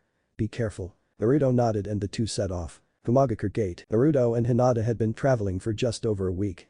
They had to travel through the land of hot water and the land of frost. It was either that or go over the ocean, which would be a bad idea considering the amount of time it would take. They had no real problems traveling, there was the odd bandit on the way, which is common when traveling, but they took care of them with ease. Now Naruto and Hinata were stood at the gates to the mountain range Kumagakure was based in. The village was built in and around the mountains and had clouds passing through them. In the center of the village was the tallest and biggest mountain in the range, surrounding the mountain is a large blue structure, which was the Raikage's office. Kumagakure looking so different to Konoha. Hinata stated as she looked on at the village. "Yeah, I'm not too fond of this place, but the Jinchuriki need to be warned," Naruto said as he walked on to the gate post. Hinata looked at the back of her fiancé with worry and confusion. Sitting at the booth were 2 Kumo nin. One was a woman with long purple hair and dark skin. She had silver eyes. The second was a fair-skinned man with blonde hair. He had blue eye with black rings around his eyes. Both were wearing the standard Kumo uniform. They seemed to be talking but stopped when they saw Naruto and Hinata. They saw the Konoha headbands and tensed slightly. "We are here on a mission from the Goddamn Hokage to talk to the Yondaime Reikage," Naruto said as he handed the scroll to the girl, who read over it. Once she saw the name of the blonde, her eyes narrowed and she showed the scroll to the blonde. He saw the name and activated a communicate seal. "Samui, Carry, come to the gate." Suddenly two people body flickered to the booth. One was a fair-skinned woman with blonde hair and blue eyes, and the other was dark-skinned with red hair and golden eyes. The fair-skinned one looked to the booth. "What, Atsui?" The now-named Atsui handed the scroll to the woman. "Read this, Samui." Samui took the scroll and read it until she came to the blonde's name, her eyes widened, then looked up to Naruto. "Sari, let them sign in and carry and I will take them to Reikage-sama." The purple-haired girl named Sari nodded and pushed the book to Naruto and Hinata, who signed in. They then followed the two Kumonin to the Reikage's office. The whole time Samui was ready to throw a jutsu and Carrie had their hands ready to draw her sword. Reikage's office. Mabui is a dark-skinned woman with green eyes. She wore a long-sleeved, high-collared dress shirt and skirt with sandals. She was carrying a lot of papers as she walked through the door to the Reikage's office. Just as she came in, she saw a tall, muscular dark-skinned man with a white combed back hair, beard and small mustache, and huge gold bangle bracelets on his wrists, about to jump out of one of the windows of the office. "This is the Reikage. Don't even think about it," she said, sternly to the man. He stopped when he heard the voice and turned around. "Why?" "Because there is paperwork here to look through and Samui and Carrie are bringing two Konohan in here as they need to talk to you. One of them is someone you want to see." "Oh, and who would that be?" Just as Mabui was about to answer, a knock came at the door. "This is them now," she said as she went to the door and Ace sighed and sat behind his desk. But once he saw who walked through the door, he stood straight back up. "What the fuck are you doing here? You are not welcome in Kumagakure," Ace shouted at Naruto. Naruto got a little angry at this, but suppressed it. "I'm here to make sure your Jinchuriki stay alive and give them information that their tenants might like to know," Naruto said with a slight growl. "You think I am going to let you anywhere near my adoptive brother and sister? You have another thing coming. I don't trust you after what your father did." "Oh yeah, the feeling is mutual." "What are you talking about? My father did nothing to you or your family." "As a matter of fact, he did. He ordered 3 Kumo shinobi to kidnap my mother to experiment with her Uzumaki chakra. Also, I don't take lightly to the kidnapping of my fiancé." This shocked A as he knew about the mission, but didn't know that the girl who they had tried to kidnap grew up to be the wife of Minato Senju and mother of Naruto Uzumaki Senju, and the Hyuga heiress being the fiancé of the blonde.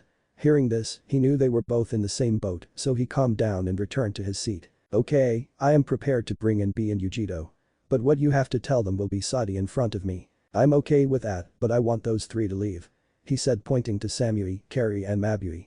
"And the 2 Jounin level nin that are hiding to leave, but B and Yujito can stay."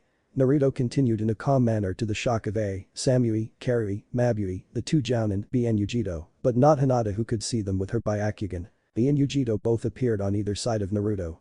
B on his left with a sword held to his heart and Yujito to his right with her extended nails on Naruto's throat. However, Naruto wasn't fazed by this and remained calm. "You are too cocky to remain calm in this situation," Yujito said. "I don't need to be cocky. When I know I am stronger than you, Matatabi, B and Jiki," Naruto said as he turned to the blonde woman. This statement made the two take a step back. "How do you know the name of the tailed beasts we contain?" B asked in rhyme. "Ask them," Naruto said. Both Yujito and B were silent for a few seconds until they both exclaimed. What is it you two?" I asked. "They have just been informed that I am the Jinchuriki of the 9-tailed fox," Naruto said, to the further shock of the Reikage, Samui, Carrie, Mabui and the Jounin. "Now can the people I asked to leave, leave?" I nodded and told them to leave. The people then left the room. "Okay, so what is this big news you need to inform B and Yujito about?" I asked. "Okay, first. Have you heard of the Akatsuki?" Naruto asked. "Yeah, they are a group of S-rank missing nin," I answered. "Yes, but that's not all, they are collecting the Biju," Naruto said. "What?" Yujito asked. "They are after the Biju so they can bring them together to create the 10 tails," Naruto said. To this both Yujito and B flinched in pain. I looked at the two. "What wrong?" "Ado is going wacko," B asked. "Same," Yujito agreed. "Anyway, that is what they are planning, so I came to warn you two in the Reikage so he could protect you. Now I have information for only the Jinchuriki," Naruto said. "Wait, I said that all the information had to be said in front of me," I said. Actually this is too sensitive for anyone who is not a Jinchuriki or someone they can trust and scenes, as how I don't trust you I won't tell you. If B and Yujito want to tell you then that is their choice. Naruto argued back as he walked forward and placed a hand on both the Jinchuriki's shoulder and they felt themselves being pulled. Mental world. Naruto, B and Yujito woke up in a place that wasn't the Raikage's office. The floor was orange and it seems to go on forever. The three weren't on the ground though, B was on the head of Jiki, Yujito was on the head of Matatabi, and Naruto was on the head of Kurama. Okay, so why are we in the mental world? Yujito asked. Yeah, Mr. 9, what makes everything not so fine? B asked. Okay, so this all goes back to the Shinju, so don't interrupt. Naruto said as he went on to explain about the ether. This explanation caused the four that heard this an extreme amount of panic, shock and for Matatabi and Jiki realization. So you're telling us that the 10 tails is only a part of something worse and the only known beings to stop them are long dead? Yujito asked. Yeah, pretty much. Naruto answered. So what's the plan to stop the shit hitting the fan? B asked. We have to keep an eye out for the 0 tails and if it is spotted destroy it. Kurama said. How can we do that when we can't sense it? Jiki asked his brother. Jiki is right, Kurama. Matatabi said. I gained the memories and ability from being in the presence of the Jito statue and the 0 tails. So seems as we are 9 parts of a whole I can transfer them to you. Kurama said, raising both his fists. Matatabi and Jiki raised their hand and paw to a fist of Kurama and bumped them. Kurama challenged a bit of his chakra to the 2 and the memories came flooding back for the 2 and the ability. The ability will only work if the 0 tails is within a few miles from you. Kurama warned. Okay, seems as all that is sorted we can go. Once we leave this plane you two can tell A if you want but wait till Hinata and I go. We will be leaving immediately as I have a bad feeling about the Jinchuriki of Chimei. Naruto said. Yujito and B nodded as all three blacked out. Raikage's office. Only a second had passed when Yujito, B and Naruto regained consciousness. Okay, seems as I have finished my business here, me and Hinata will be renting a room at a hotel and leave in the morning. Naruto said as he walked back to Hinata. See you later, Yujito and B. Naruto waved as they walked out. It turned to the two. Okay, what the hell is going on? He asked. Lightning's Cloud Hotel. Naruto and Hinata were stood outside the hotel. This seems like a good place to stay, what do you think, Hinaheim? Naruto asked as he turned his head to her. As long as I can cuddle to you it is fine. Hinata said. Naruto and Hinata just laughed a little and walked in. They were met with a dark-skinned blue-haired woman at the reception. Good evening, welcome to Lightning's Cloud Hotel, my name is Aim. How can I help? She said in a nice tone. Yes, we would like a double room for the night. Hinata said. Of course. Aim said as she grabbed a key and handed it to the couple. You are in room 23. Just go up the stairs to the second floor and down the corridor on your right. Thank you. Naruto said. Naruto and Hinata followed the directions given to them. They found their room, they opened to the door to a fairly sized room with a double bed and a bathroom. They both got a shower each and got changed for bed. They both got into the bed and Hinata cuddled into Naruto. Good night, my ranger. Hinata said in a sigh. Good night, my Haim. Naruto said with a kiss to the top of her head as they both fell asleep. And Hinata may seem useless in this chapter and mission, however she will have a bigger part with Fu. Chapter 14 Miss 7 Lightning's Cloud Hotel. Naruto and Hinata were sleeping in the bed they had rented the night before. Hinata was hugging Naruto with her head in his chest while he was hugging her with his head on hers. They stayed that way until Hinata started to stir. She felt the familiar and kind warmth that she had gotten used to by sleeping in the same bed as Naruto. She buried herself further into her fiancé's warm and sighed happily. However much I love this, we have to get up and get to Takigakure, Hinaheim. Naruto said, into the top of her head with closed eyes. I know, but can't we stay like this for a bit longer? Hinata replied. When she didn't get a reply she huffed and got up. Fine, let's go. After they both had a shower and got ready they checked out of the hotel and left to get something to eat. Kumo Gate. Naruto and Hinata were stood at the gate, waiting. After a few minutes Yujito and B came up to the two. We got your call, now drop the cannonball. B said. Okay, I'll get right to the point. Could you show me your right wrists? Naruto asked. B and Yujito looked at each other with confusion but complied and showed Naruto their wrists. Naruto deactivated his Kitsugen and grabbed their wrists. Combination seal. He said. To everyone but Naruto it seemed like nothing happened until a few seconds later when he removed his hands and on their wrists was a seal. If you apply chakra to this and talk into it, the others who have this in the system will hear it in their head. B and Yujito looked at the seal with interest. Then a question came to Yujito's mind. Who is on out system? At the moment only me, you and B. I will be adding another, which will be the Jinchuriki of Chimei when we find them. He informed. So if we see the Akatsuki, we'll talk momentarily. B rapped. I've been wondering. Does he actually talk? Naruto asked. I wish. Yujito said as he rubbed her forehead. Hey yo, don't diss the rap, now you two have to get across the map. Be rapped. Naruto and Hinata just laughed. Yeah, we have to go, Naru-kun. Hinata said. Naruto turned round. Yeah, you're right. He then turned to the Kumojinch Kriki.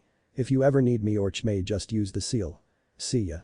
Naruto finished. Then both Naruto and Hinata took off to Takigakure. Land of Waterfalls. Naruto and Hinata had been traveling for a few days and got into Land of Waterfall. They had traveled through Land of Frost, Land of Hot Water, along the border on the Land of Fire side, then into Land of Waterfalls. Kurama had been tracking the tailed beast signature of Chmei, but there had been something bothering him since they entered the Land of Waterfalls. Chmei's signature had been fluctuating for the past day and it was being led away from the Takigakure. Naruto, we need to hurry, I think something is happening to Chmei's Jinchuriki. What do you mean? The signature is fluctuating and has been for the last day and is being led away from Takigakure. We need to do something. Okay, so how far away is Chmei? 20 miles northeast. Okay. Naruto replied. He turned to Hinata who was keeping up with him. We are 20 miles out. He informed. Okay, Naru-kun. 20 miles northeast. There was a group of 6 walking through the forest.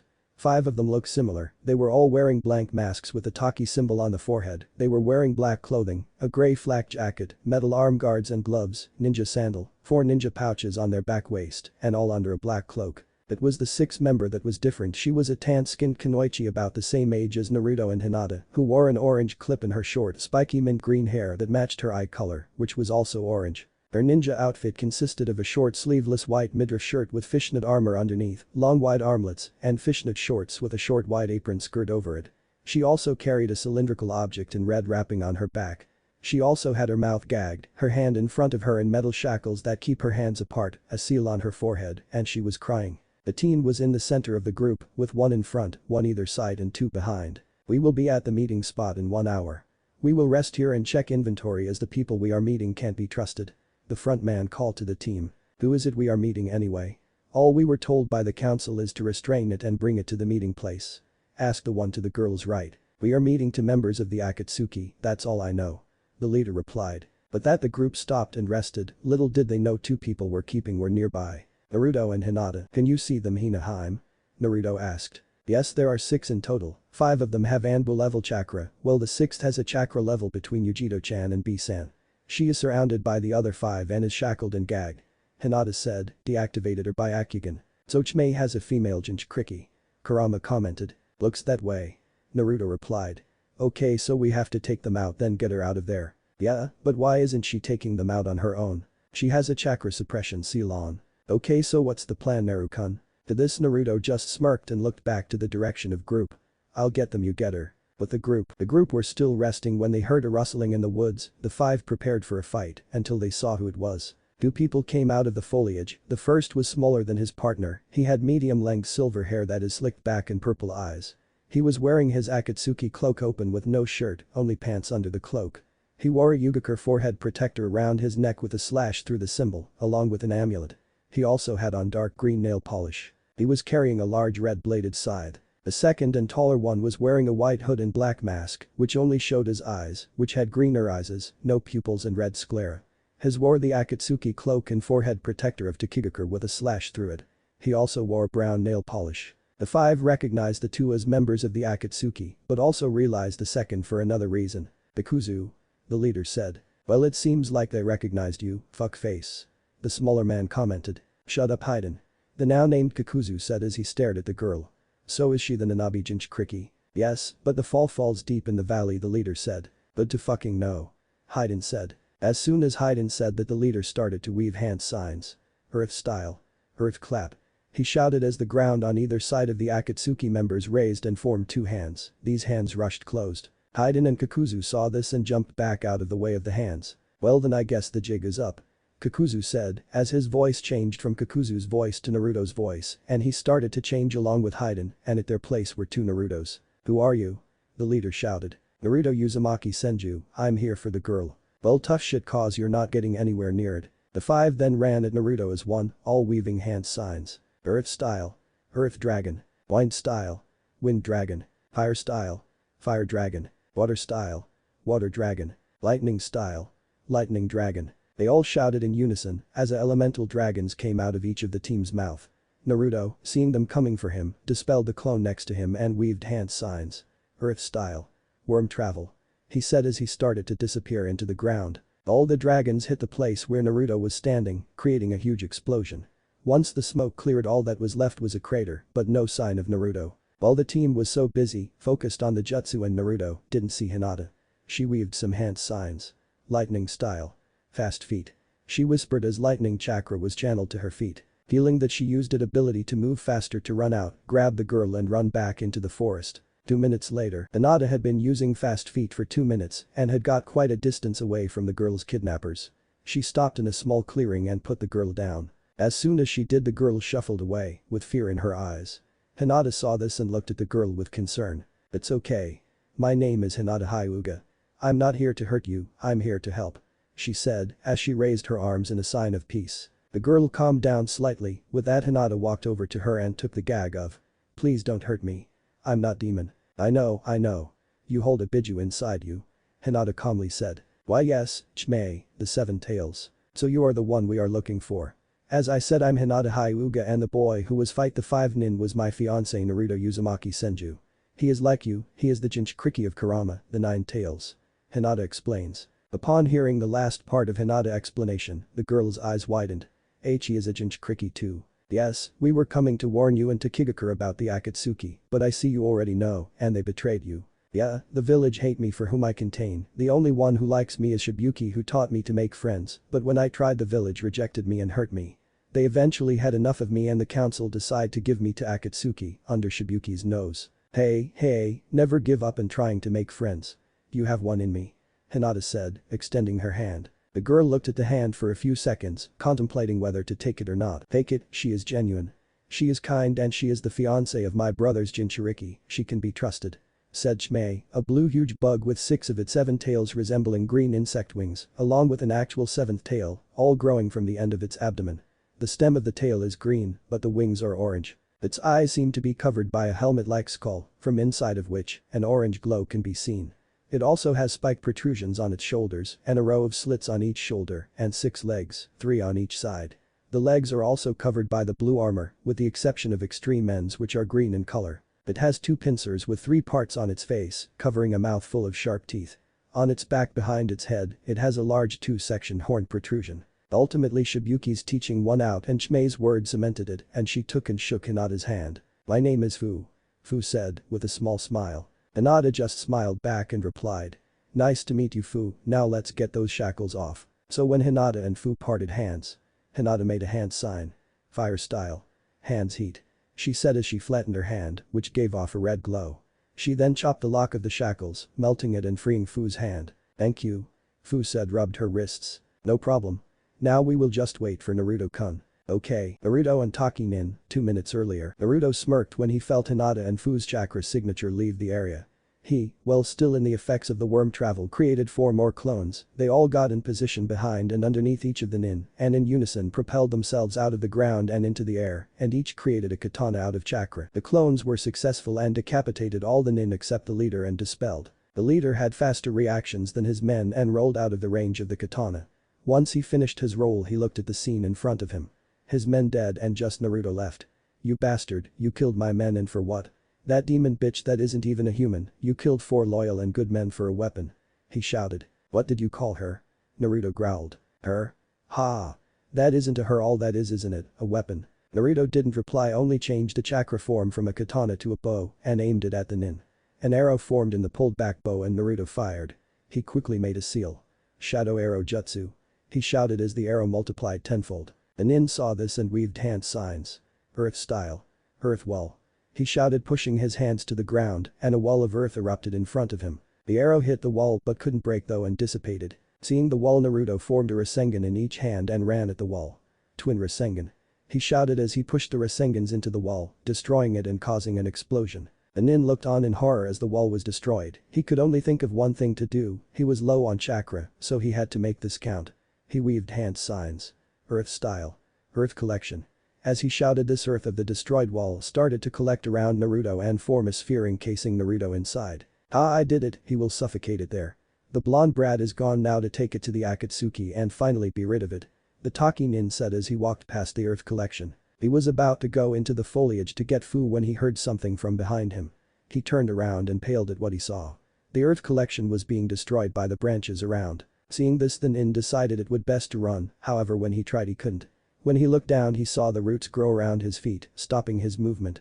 He turned his head back to see his final sight, an arrow coming straight for him and embedded into his head. Naruto was stood in front of the now pile of rubble, with his bow dissipating as he lowered his arm.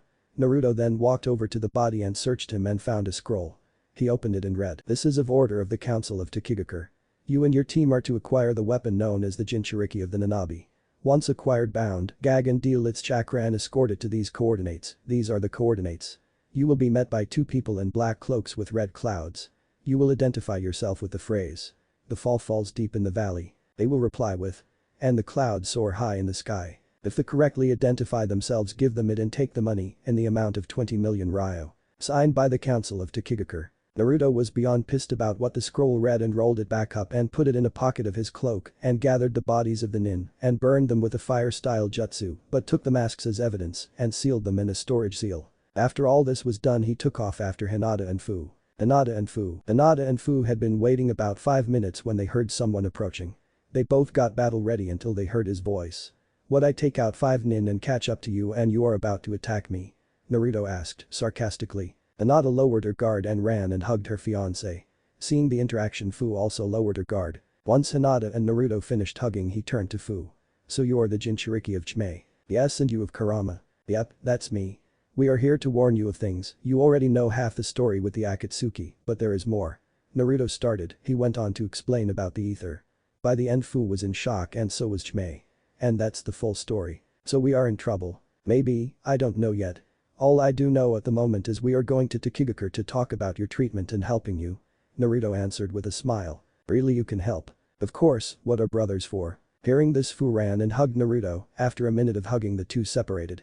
"Okay, let's go and get this all sorted." Fu nodded with a smile and tear in her eye, while Hinata just smiled.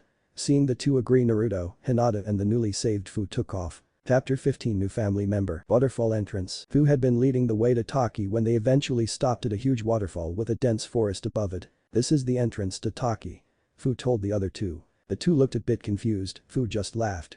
"The waterfall is the entrance, watch." Fu began to weave hand signs. Hidden waterfall style. Falls part. In response of the jutsu, the water began to part down the middle, revealing a hidden cave. Fu then led the two other the plunge pool and into the cave and through the darkness. The Kigakure was an amazing sight for Naruto and Hinata to see.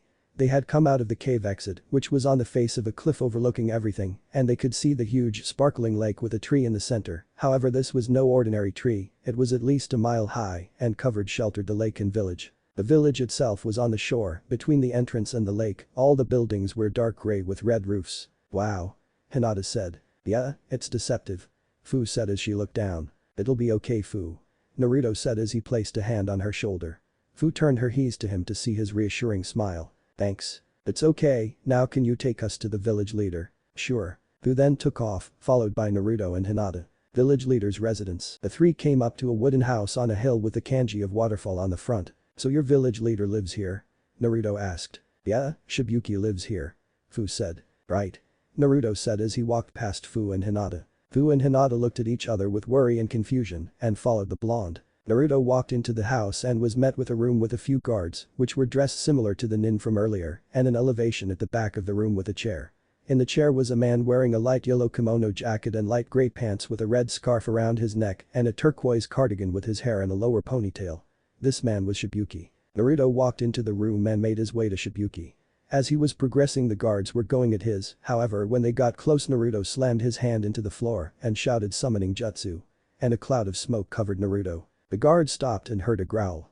They backed away when the cloud dispersed and Naruto was stood next to a 7 feet tall, male, silver fox with 7 tails waving in the air. "Tell you guards to get back because I want to have a word with you," Naruto growled. "Naru-kun," Hinata shouted as she and Fu ran in. Seeing Fu, Shibuki gave the command. "Stand down." Hearing the command, the guard did. Naruto patted the fox's head. "It's okay, Ashai." Hearing his summoner's command, he calmed down. "Okay then, what did you want to talk about?" Shibuki asked. "I want to talk about this," Naruto said as he threw the scroll he got from the Taki nin and their masks to Shibuki. Shibuki looked confused as he picked up the scroll and read it. The more he read, the more he became furious. Once he finished the scroll, he looked up and looked into Fu's eyes and looked with sympathy. "How long has this been going on, Fu?" he asked. Since I became a Jinchuriki. Why didn't you come to me? Because it is the whole village and you can't change their mind or how they feel. I have a proposition for you Shibuki. Naruto said. What would that be? An alliance between our two villages, we will help you with trade and mission requests, but if she wants to, Fu comes with me and lives in Konoha. She will be protected by the Uzumaki Senju clan. Naruto informed to the shock of Shibuki and Fu. What? Fu asked. Naruto turned his head back to her with the same smile from earlier. You can come to Konoha. There will be no one to harm you there. You can guarantee this? Shibuki asked. Yes, the Goddamn Hokage is my grandmother. Also she will have the Hyuga clan to help. Hinata interjected. Fu was shocked that two people she had just met were being so kind to her. These are true friends, larva. They will help you if you need it. This is love and kindness Chimei informed her. Fu wiped a tear away from her eyes. Will I be able to come back and see Shibuki? She asked. Of course, you will be informed first about missions that occur here and you can visit anytime. Naruto said. Can I Shibuki? Fu asked. Of course you can. I just want you to be safe. Shibuki said with a smile. Fu ran up to Shibuki and hugged him while crying. Thank you. Thank you. Thank you. After a minute she stopped and turned to Naruto and dried her eyes. I accept. She said. Naruto just smiled. It'll be an honor, Imauto. Naruto said. Naruto then looked at Shibuki. I want you to call a meeting of the council. Oh I'm going to. He replied. Go and call the council and don't say anything about this to any of them. If they find out you will be arrested. Shibuki said to the guards, who took off. Fu get your stuff together we will be leaving straight after the council meeting. He said, to which Fu nodded and took off to her apartment. He then turns back to Shibuki. Okay so here's how it's going to go. Naruto said with a smirk. Hockey council room, an hour later. In the large room were 3 long tables, 2 were parallel to each other, on these tables were a few people, the final table is at the end of the other 2 with no one on it. The council were talking amongst each other, mainly trying to figure out why they were there. After a few minutes Shibuki walked in and sat down at the empty table. Once he sat down the room became quiet. Thank you for coming. I have 2 important guests joining us today, Naruto Uzumaki Senju, head of the Uzumaki Senju clan and Hinata Hyuga, heir to the Hyuga clan and fiancé of Naruto. Shibuki said as the doors opened and the 2 walked in. Thank you Shibuki. Naruto said as he and Hinata bowed. Okay so we are here today to talk about Fu. Shibuki said. Hearing this, the council members showed disgust. And what would it be doing now? One member asked. To this Naruto stood up. We would like to relocate Fu to Konoha. He said. Why would Konoha want another weapon, they have the 9 tails. Plus she isn't here anymore. The council got word that it had been captured by the Akatsuki. Said another member. And how did you know that? Naruto asked. We, the council, sent 5 nin after them to retrieve it. Said the same member. Hearing this Naruto looked at Shibuki and gave him a slight nod, to which Shibuki stood and pulled out the scroll, the 5 masks, and signaled the guard at the door who opened the door and Fu walked in. Seeing this the council started to look distressed. That's funny as Naruto and Hinata were on their way here and saw Fu being bound, gagged and sealed by 5 Taki nin. Trying to save face, one stood up with an outraged expression. This is an outrage, I hope these 5 have been arrested. No they haven't, I killed them. Naruto said calmly. But they deserved it for what they did to Fu. But when I searched the leader I found that scroll. He said pointing to the scroll Shibuki had hold of. Could you read it Shibuki? Of course. This is of order of the council of Tokigaku. You and your team are to acquire the weapon known as the Jinchuriki of the Nanabi. Once acquired bound, gag and deal its chakra and escort it to these coordinates, these are the coordinates. You will be met by 2 people in black cloaks with red clouds. You will identify yourself with the phrase. The fall falls deep in the valley. They will reply with. And the clouds soar high in the sky. If they correctly identify themselves give them it and take the money in the amount of 20 million ryo. Signed by the council of Tokigaku. Shibuki said. This made the council pale, one stood and glared at Naruto. How dare you forge a letter that would frame us of such a thing? He shouted. What? Naruto growled. You know what I said. How dare you?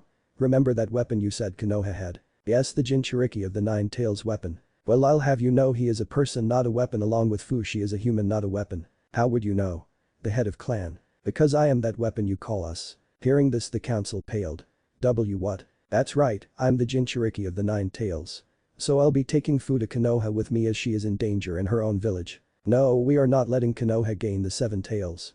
She is need to protect the hero's water. I'm sorry, let me get this straight you try to sell her off to the Akatsuki then when I want to take her to safe place where she won't be beat, you say you want her. Don't make me laugh. They made the council go quiet as they could come up with an argument, so Naruto continued. I have already talked to Shibuki about it and he agreed. This meet was only a meeting to inform you and to rat out the ones who would betray a fellow member of the village. And that seems all of you, so from this day forward the council will only be me and 2 advisors of my choosing and you all will be arrested for the crime of low treason. Shibuki informed the room. Treason, the council shouted. Yes, a member of the shinobi force of Taki is important to the village and needed so if they are beaten and sold. So you will be sentenced to life imprisonment. Shibuki answered and signaled for the nin in the room to arrest and escort the council to prison. Once the council were out, Shibuki turned to Fu. Fu, I will miss you. He said. Fu just walked up to him and hugged him. I will miss you too. I will write every week. Good. Now go and live your new life. Shibuki said. They parted and Fu nodded. The 3 then left the room, building and were at the entrance of the village.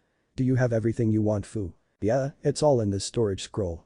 Fu said, showing the 2 the scroll. Okay. Then let's go. Naruto said as he and the girls took off through the darkness of the cave and for Fu, leaving the life of pain and misery behind. Konoha Gate. Naruto and the girls had been traveling for about 3 days to get from Taki to Konoha. They arrived at the gate where the Eternal Gate guards were stationed. They signed in and took off to Tsunade's office. Tsunade's office. The 3 were at the door of Tsunade's office when Naruto turned to Fu and asked. So Fu, have you made your decision? Flashback. Order of Land of Fire and Land of Waterfalls. The 3 were sat around a campfire. Naruto looked at the object Fu had on her back. Fu, what is in that thing you are carrying? Fu looked at Naruto then took the object off her back. This? She asked, to which Naruto nodded. This is my hive, I collect bugs and integrate them into my hive. They help in battle. Wow, that reminds me of Shino. Hinata said. Shino? Fu asked. Shino Aburam, he and Hinata were 2 members of Team 8 in Konoha. Naruto explained. Did you say Aburam? Yeah, why? They are my heroes. They live with bugs in their bodies and are in perfect sync with them. They have some bugs I would love to integrate into my hive. Could you introduce me? Yeah, of course. Wow, thank you. After a few minutes of silence, Naruto came up with an idea. Fu, why don't you join the Aburam clan? What? Join the Aburam clan? Yeah, you have more in common with them than my clan. Don't get me wrong, you will still be my sister and my protection, but I think you will be better off in the Aburam clan. I'll give you till we get home to decide. Naruto said. This caused Fu to start think things over. Then flashback. If I want to join the Aburam clan. Fu said, timidly, kind of scared of Naruto's reaction. Naruto just smiled. Okay, just you may need a peace offering for them. Fu nodded. I have one. Good, now let's go in. Naruto said as he and the girl walked into the office. Aba-chan, we're back and brought someone with us. Tsunade looked up and saw Fu. Hey Naru-kun, who is this? This is Fu. She is the Jinchuriki of the 7 tails. This caused Tsunade to look at Fu with concern and sympathy. Why is she here? She was beaten and nearly sold to the Akatsuki by the council of Taki. To this Tsunade got a look of horror and even more sympathy. So Shibuki and I came to an agreement that we would start an alliance with them and Fu could live here to be safe. Naruto explained. Tsunade shook her head. So you came to a decision that is mine to make? Yep. You're lucky you're my grandson. Yep. So is she becoming a member of the Uzumaki Senju? Actually, if we can, she wants to be part of the Aburam clan. Why? 7 tails is a bug and she has a hive in that container on her back. So I think she could learn more from them than me. I will help her with her tailed beast and she can take my name. This caused Fu to look at Naruto in shock. You mean I can have the Uzumaki Senju name? Of course, once you sign your name just put Fu Uzumaki Senju. Fu just nodded. So I will go and talk to Shibi now. Hinata, can you help Fu with the documents? He asked. Yeah. She replied. Fu, have you got the offering? He asked. Yeah, here. Fu handed Naruto a bug and a scroll. This scroll explains the bug. Naruto nodded and left the office. He is a real handful. Tsunade said. Yeah, but we wouldn't change him for the world. Hinata said. Tsunade just nodded. Aburam compound. Naruto arrived at the compound of the Aburam clan. He walked in and knocked on the main house door. Shino answered. Hello, Naruto. Hey Shino, can I talk to your dad? Sure, come in. Naruto walked in and followed Shino to the dining room. In there was Shibi, Shino's father, and Shiva, Shino's mother. Naruto bowed and sat across from them while Shino sat next to them. What can we do for you, Uzumaki-sama? Shibi asked. I'm here to ask if a person I know may join you clan. Who would this person be and why? Her name is Fu Uzumaki Senju, she is an ex-Taki nin and Jinchuriki of the 7 tails. To this the 3 across from him raised their eyebrows. Yes, the great bug. I would like her to join you clan as she has a hive, similar to you own, and I think you clan can help her more than mine. This offer is acceptable, we would love to have her join our clan. Good, but here is an offering. Naruto said as he handed Shibi the bug and scroll. This is the Mika bug. It is very rare and powerful. Shibi said, he then read then scroll. And she has over 600 in her hive. I just want to tell you this. She is like a sister to me and is under my protect, so if you use her for her abilities and that's it and show her no kindness, you will have to deal with my clan. Naruto warned. Of course Uzumaki-sama. Shibi said then turned to Shino. Shino go with Naruto to get Fu and show her around the village and get to know her. Shino just nodded as he stood with Naruto and walked out. Outside the Hokage Tower, Hinata and Fu had just come out of Tsunade's office after signing all the documentation. She is now a Chunin of Konoha. Just as they walked out the Hokage Tower, Naruto and Shino just arrived. Fu looked at Shino and got a slight blush on her face. The same thing happened with Shino when he saw Fu. This didn't go unnoticed by Naruto and Hinata, who slightly smirked at each other. Fu, this is Shino Aburam, heir of the Aburam clan. You have been accepted to the clan and he is here to show you around. Naruto said. Hello, I'm Fu. Fu said as she extended her hand out to him. Nice to meet you, Fu. Shin said, returning the gesture. Okay, we'll leave you to it. Hinata said as she grabbed Naruto's sleeve and pulled him away. Those two like each other. Yeah, Kinder reminds me of you and me. Naruto said. Yeah. Hinata replied as she rested her head on Naruto's shoulder. Chapter 16:7's back. 10 days later, it has been 10 days since Naruto and Hinata came back to Konoha with Fu and she joined the Aburam clan. Fu and Shino had been spending a lot of time together, getting to know each other, looking over each other's hives, and going looking for new bugs. Naruto had been training on a few things in these 10 days. He also gave Hinata a summoning contract and weapons. He and Hinata also had gone on a few dates and had just as many private nights together. Naruto had just finished his training for the day at dusk and was walking back into compound from the garden, bare-chested with a towel, wiping the sweat off his forehead. He began to think about when he gave Hinata the summon contract and weapons. Flashback, Uzumaki Senju Garden, a week ago. Naruto and Hinata were stood in the middle of the compound garden. Why are we here, Naru-kun? Hinata asked. I have something for you. Naruto said as he picked up the huge scroll next to him. The scroll was about half the size of Hinata in length and was indigo with a white stripe in the middle. He placed it down on the ground and unraveled it. Inside were the markings of a summoning contract. Hinata looked at the scroll with shock and awe. Is this a summoning contract? Yeah, it is the summoning contract for the summon lions, but Hinata looked at who signed this contract. Hinata looked at the names and went wide-eyed at the last summoner of the lions of the Pride Plains. Hisami Hyuga, Hinata's mother. That's my mom's name. Yeah, the lions were a special summons only given to certain Hyugas. So how did you get this? You know the Uzumaki were the world's best seal masters. Hinata nodded. Well, the Uzumaki got the contracts for every summon animals in the world in case their contract is destroyed or lost, like this one, in the compound library. So are you going to sign it? Hinata nodded and bit her index finger, blood came out the wound and Hinata wrote her name under mother's name. Once she signed it she looked up at Naruto. Okay, now what? Okay, now just channel chakra to your hand and slam it into the ground and shout summoning jutsu, watch. Naruto said as rolled up the summoning scroll, leaned it against the wall of the compound and he walked a few steps away from Hinata. Hinata, activate your Byakugan. Hinata nodded and activated her Byakugan. Naruto channeled chakra to his hand and slammed it onto the ground. Summoning jutsu. He disappeared in a poof of smoke. Once it dispersed, Naruto was stood next to a shy. See, now you go. Hinata nodded, determinedly. She started channeling chakra into her hand and slammed her hand into the ground. Summoning jutsu.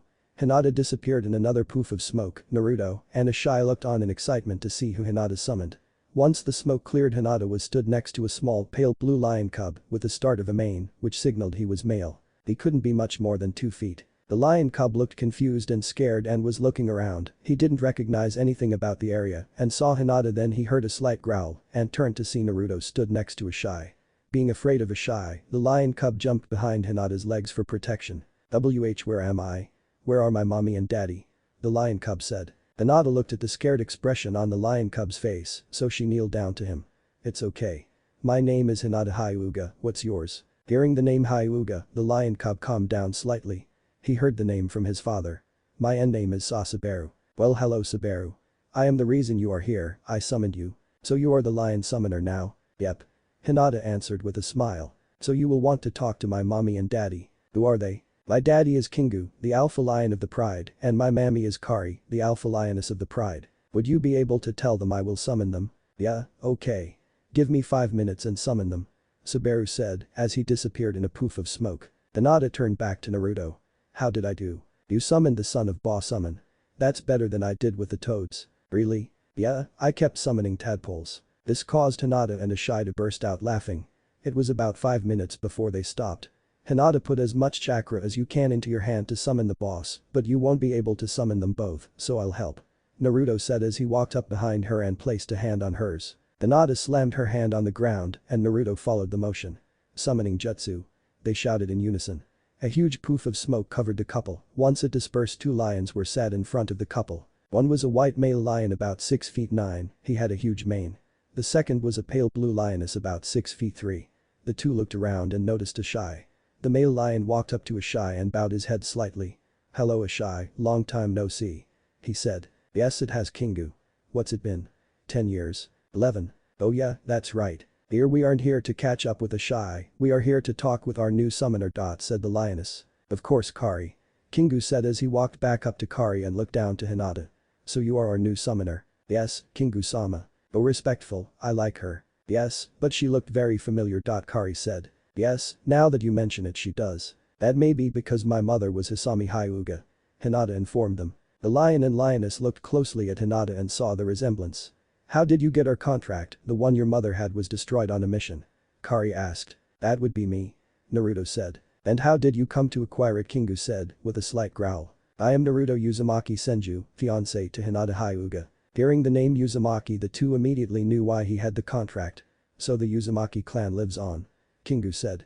"Sorry about the growl, but as you know, summon contracts to summon animals are very important and sacred." Of course. Kingu and Kari then turned back to Hinata. "Okay, we accept you as the summoner and as Hisami's daughter. You can pass this contract on to your children if you wish, also to any siblings you have." Hinata nodded to this. "Thank you Kingu-sama and Kari-sama," she said, with a bow. Kingu and Kari bowed their head. Kari then turned her head to Naruto. "Do you have the lion gauntlets?" "Yes. Thank you." Kari replied as the lion and lioness disappeared in a poof of smoke. "I'm leaving as well, Naruto," Ashai said. "Okay, thanks Ashai," Naruto replied. Ashai then disappeared. Naruto then pulled out another scroll from under his cloak. This one was a smaller version of the lion summon contract. Naruto then unrolled the scroll, inside was a storage seal. Naruto unsealed the seal and out came 2 purple chakra metal gauntlet gloves with leather gloves with a metal plating. In the knuckles section was 3 holes between the knuckles. Naruto picked them up and handed them to Hinata. Hinata put the on, they were a perfect fit. Hinata started to admire the craftsman of the gauntlet gloves, she noticed the holes in the knuckles and became confused. She looked up to Naruto. "What are these for?" Channeling chakra into the gloves. Hinata did what he said and was amazed. Chakra started to flow out of the holes and covered the gauntlet gloves and took the shape of a lion head on each hand. "These are the lion gauntlets. Once you channel chakra into them, they take the form of a lion head and increase the destructive power of your punches." Naruto then pulled out another scroll. "This is the lion's head fist, it's an addition to your gentle fist your mom created." Hinata stopped the chakra flow and the lion heads faded away, she walked up to Naruto and took the scroll. She opened the scroll and looked through the katas. "Hinata, take the gauntlet's gloves off." Hinata rolled the scroll back up and took them off. Naruto then activated his Kitsugen and placed his hand on the underside of her wrist and placed a storage seal on both her wrists, he activated the seals and the gauntlets were pulled in. "These seals will have the gauntlets. Once you activate them, the gauntlets will appear straight on your hand." Hinata stood on her toes, leaned into Naruto and kissed him on the cheek. "Thank you, Naru-kun. It's no problem. How about we put the summoning scroll back in the library and go out for ramen and see where the night takes us?" Naruto whispered into her ear. Hinata could only giggle and nod. Then flashback, Naruto had just walked out of the shower, just finishing replaying the memory in his head. He was just putting on his trousers when a hawk landed on the windowsill of his room. As soon as Naruto saw the bird, he knew why it was here. He whistled and raised his arm in front of him, the hawk flew to his arm and Naruto looked at its leg to see a note. He took the note off the leg and the hawk disappeared in a poof of smoke. Naruto unrolled the note and read what it said. "The bird has outsmarted the snake. Bird was caught by the fox at the end." Once he read the note, he rolled it back up and put it in his pocket. He walked out of the room and grabbed his cloak and put it on as he walked through the compound. He walked out the front gate and leapt up onto the roof and took off to the Hokage Tower. Tsunade's office. Tsunade was reviewing the paperwork her clones had done over the course of the day. She was on the last bit when there was a knock at the door. She huffed, "Come in." The door opened to reveal her grandson and he walked in with a serious expression on her face. "Ah, Naru-kun, what can I do for you? Can you call in Otu-san and Sakura?" he asked, not taking the serious expression of his face. "Okay. Anbu." 2 of the Anbu appeared. "Get me Jiraiya and Sakura, I want them here in 5 minutes." The Anbu nodded and disappeared. After a couple of minutes, Jiraiya jumped through the open window. What's up Tsunaheim? Oh no, our grandson just asked for you and Sakura. Jiraiya turned to his grandson. What's up Naruto? Not a word till Sakura gets here. I don't want to repeat myself. Fine. Jiraiya huffed. After another minute there was a knock at the door, come in. Tsunade shouted. In response the door opened and Sakura walked in. You wanted me Hokage-sensei? Sakura asked. Not me Naruto. Tsunade said as she looked at her grandson. Okay brat what's this about? Anbu? Leave. Naruto said and felt the Anbu leave. Naruto then didn't say a word and just placed the note from the hawk on Tsunade's desk. The other three looked at the note and were confused. Jiraiya decided to ask the question that they were thinking. This is what we are here for. What is it? That is from my spy in Odo. Naruto said and from just that the three caught on. Yeah, Sasuke has finished training and escaped Odo. This means we can get our revenge and Sakura you get Sasuke back. Sakura jumped and hugged Naruto. Really? Yeah, we are leaving soon so go and get ready and meet me at the gate in 30 minutes. Sakura never ran so fast in her life as just an after image was left in the space she was in. Naruto then turned to Tsunade and Jiraiya. We will be going to Odo after I get back with Sasuke. We'll be back by tomorrow. I'll contact HQ and get the Kuroku to meet us at the Valley of the End. Tsunade and Jiraiya nodded as Naruto left. Once Naruto left Tsunade turned to Jiraiya. Finally. She whispered. Jiraiya nodded and hugged her. Yeah, finally. Konoha Gate, 30 minutes later, Naruto and Sakura arrived at the gate at the same time. Sakura looked at Naruto with determination. Ready to finally get Team 7 back? She asked. Yeah, 1 second. Naruto whistled a certain tune and a mirage started in front of Naruto and a person in a similar cloak to Naruto. Yes, Naruto-sama. The ranger asked. I need you to tell the Kuroku to meet me at the Valley of the End tomorrow. Naruto said. Of course. The ranger replied with a bow and mirage away. Naruto then turned back to Sakura. Let's go. Sakura nodded. The two took off through the forest and to the north. Dark room, a few hours later. In this dark cylindrical room were 4 silhouettes of different sizes and postures. 2 were sat at a table drinking, one of leaning against the wall, and the last was doing pull-ups. They were continuing what they were doing until the door to the room opened and an elderly man with grey hair seeping out of his hood and he was walking with a walking stick. What's up old man? Asked the one leaning against the wall. Your leader has contacted, he wants you at the Valley of the End by tomorrow. Finally some action. Said the one doing pull-ups who had stopped and who was cracking their knuckles in excitement. We better get going you know how he gets. One of the 2 sitting said, the other 3 nodded and put masks on and mirage out the room. Why do I have the feeling something is going to be destroyed soon? The elderly man said as he walked out the room. Valley of the End, meanwhile, Naruto and Sakura arrived at the Valley of the End. They were stood on the head of Naruto's great-great-grandfather's head, Hashirama Senju. They were looking off to the other side of the valley to the top of the head of Madara Uchiha, which was the place a silhouette stood. Sakura, seeing the silhouette, was about to run to the other side to see if it was Sasuke, but Naruto grabbed her arm. She turned to look at Naruto, but he just mouthed one sec. Sakura relaxed and let Naruto do his thing. Naruto whistled a certain tune, once he stopped he waited and then heard the tune he needed to hear. So Naruto slammed his hand into the ground and shouted summoning jutsu. And he heard the same shout at the same time from the other side of the valley. And 2 huge poof of smokes 2 huge animals were in the smoke. On Hashirama's head was a huge violet color fox that stood at about 30 feet and had 8 tails waves behind it while Naruto and Sakura were on her head. You called Naruto? Yeah, sorry Arita. No fighting this time. You summoned the boss vixen for nothing. Sorry, the next time I summon you Kurama will be here. This caused the fox to blush slightly and nod. Meanwhile on Madara's head the smoke cleared and a huge black and white hawk was stood. You call Sasuke? Yeah Kuchibashi, sorry it's to prove who I am. It's fine. The hawk then looked over the valley and saw Arita. The vixen boss, quite a powerful summoner that boy is. Yeah he is powerful. After the conversation with their respective summoners Rita and Kuchibashi disappeared. Sasuke then jumped over the valley and landed in front of Naruto and Sakura. Sasuke is wearing the same outfit as Kanon. When Naruto and Sasuke met eyes they smirked at each other. Long time no see, team. Naruto said. Yeah about 4 years, dope. Sasuke replied, he then turned his head to Sakura. Hey Sakura. Hey, Sasuke-kun. Sakura stuttered, with a blush. Naruto can I talk to Sakura in private for a minute? Sasuke asked. Knowing what it was about nodded and walked to the tree line. Sasuke turned back to Sakura. Sakura, I know you have feelings for me, and I have some for you. Hearing this Sakura was on cloud 9, she was about to jump into Sasuke's arms, but he extended his hand out in front of him. But I have a lot on my plate at the moment, so I can't have a relationship with you yet, but as soon as this whole incident is over with Orochimaru and Itachi, we can have a relationship. This made Sakura slightly sad, but she understood and accepted that she would have to wait a bit longer for Sasuke to be hers. Okay, Sasuke-kun. I will wait. Thank you Sakura. Sasuke said and placed a kiss on Sakura's cheek. He then made a hand gesture to Naruto, who saw it and walked back over. Okay, so you're ready to get back to Konoha? He asked. Yeah, let's go. Great, Team 7 is back in the game. Naruto said as he put his hand in the middle of the three. The other two saw this gesture, followed suit and placed their hands on top of Naruto's. Yeah. The three smiled at each other and took off back to Konoha. Tsunade's office, next day. It was early in the morning and Tsunade and Jiraiya were sat opposite Team 7, or as they saw it, the Neo Sennin. Sasuke had just reported about his training with Orochimaru and the defenses of Itagakure. Okay Sasuke, because Naruto vouched for you, I will let you rejoin the Konoha forces, but you will have to go on a mission with Sakura to see your skills. Tsunade said as she looked through her missions. They found one. Here, this one should do. Tsunade handed the mission scroll to Sakura and they left. She turned to Naruto. We ready to go now? Yeah, let's go. Naruto said with a smirk. Tsunade made 2 shadow clones to fill in the paperwork for her.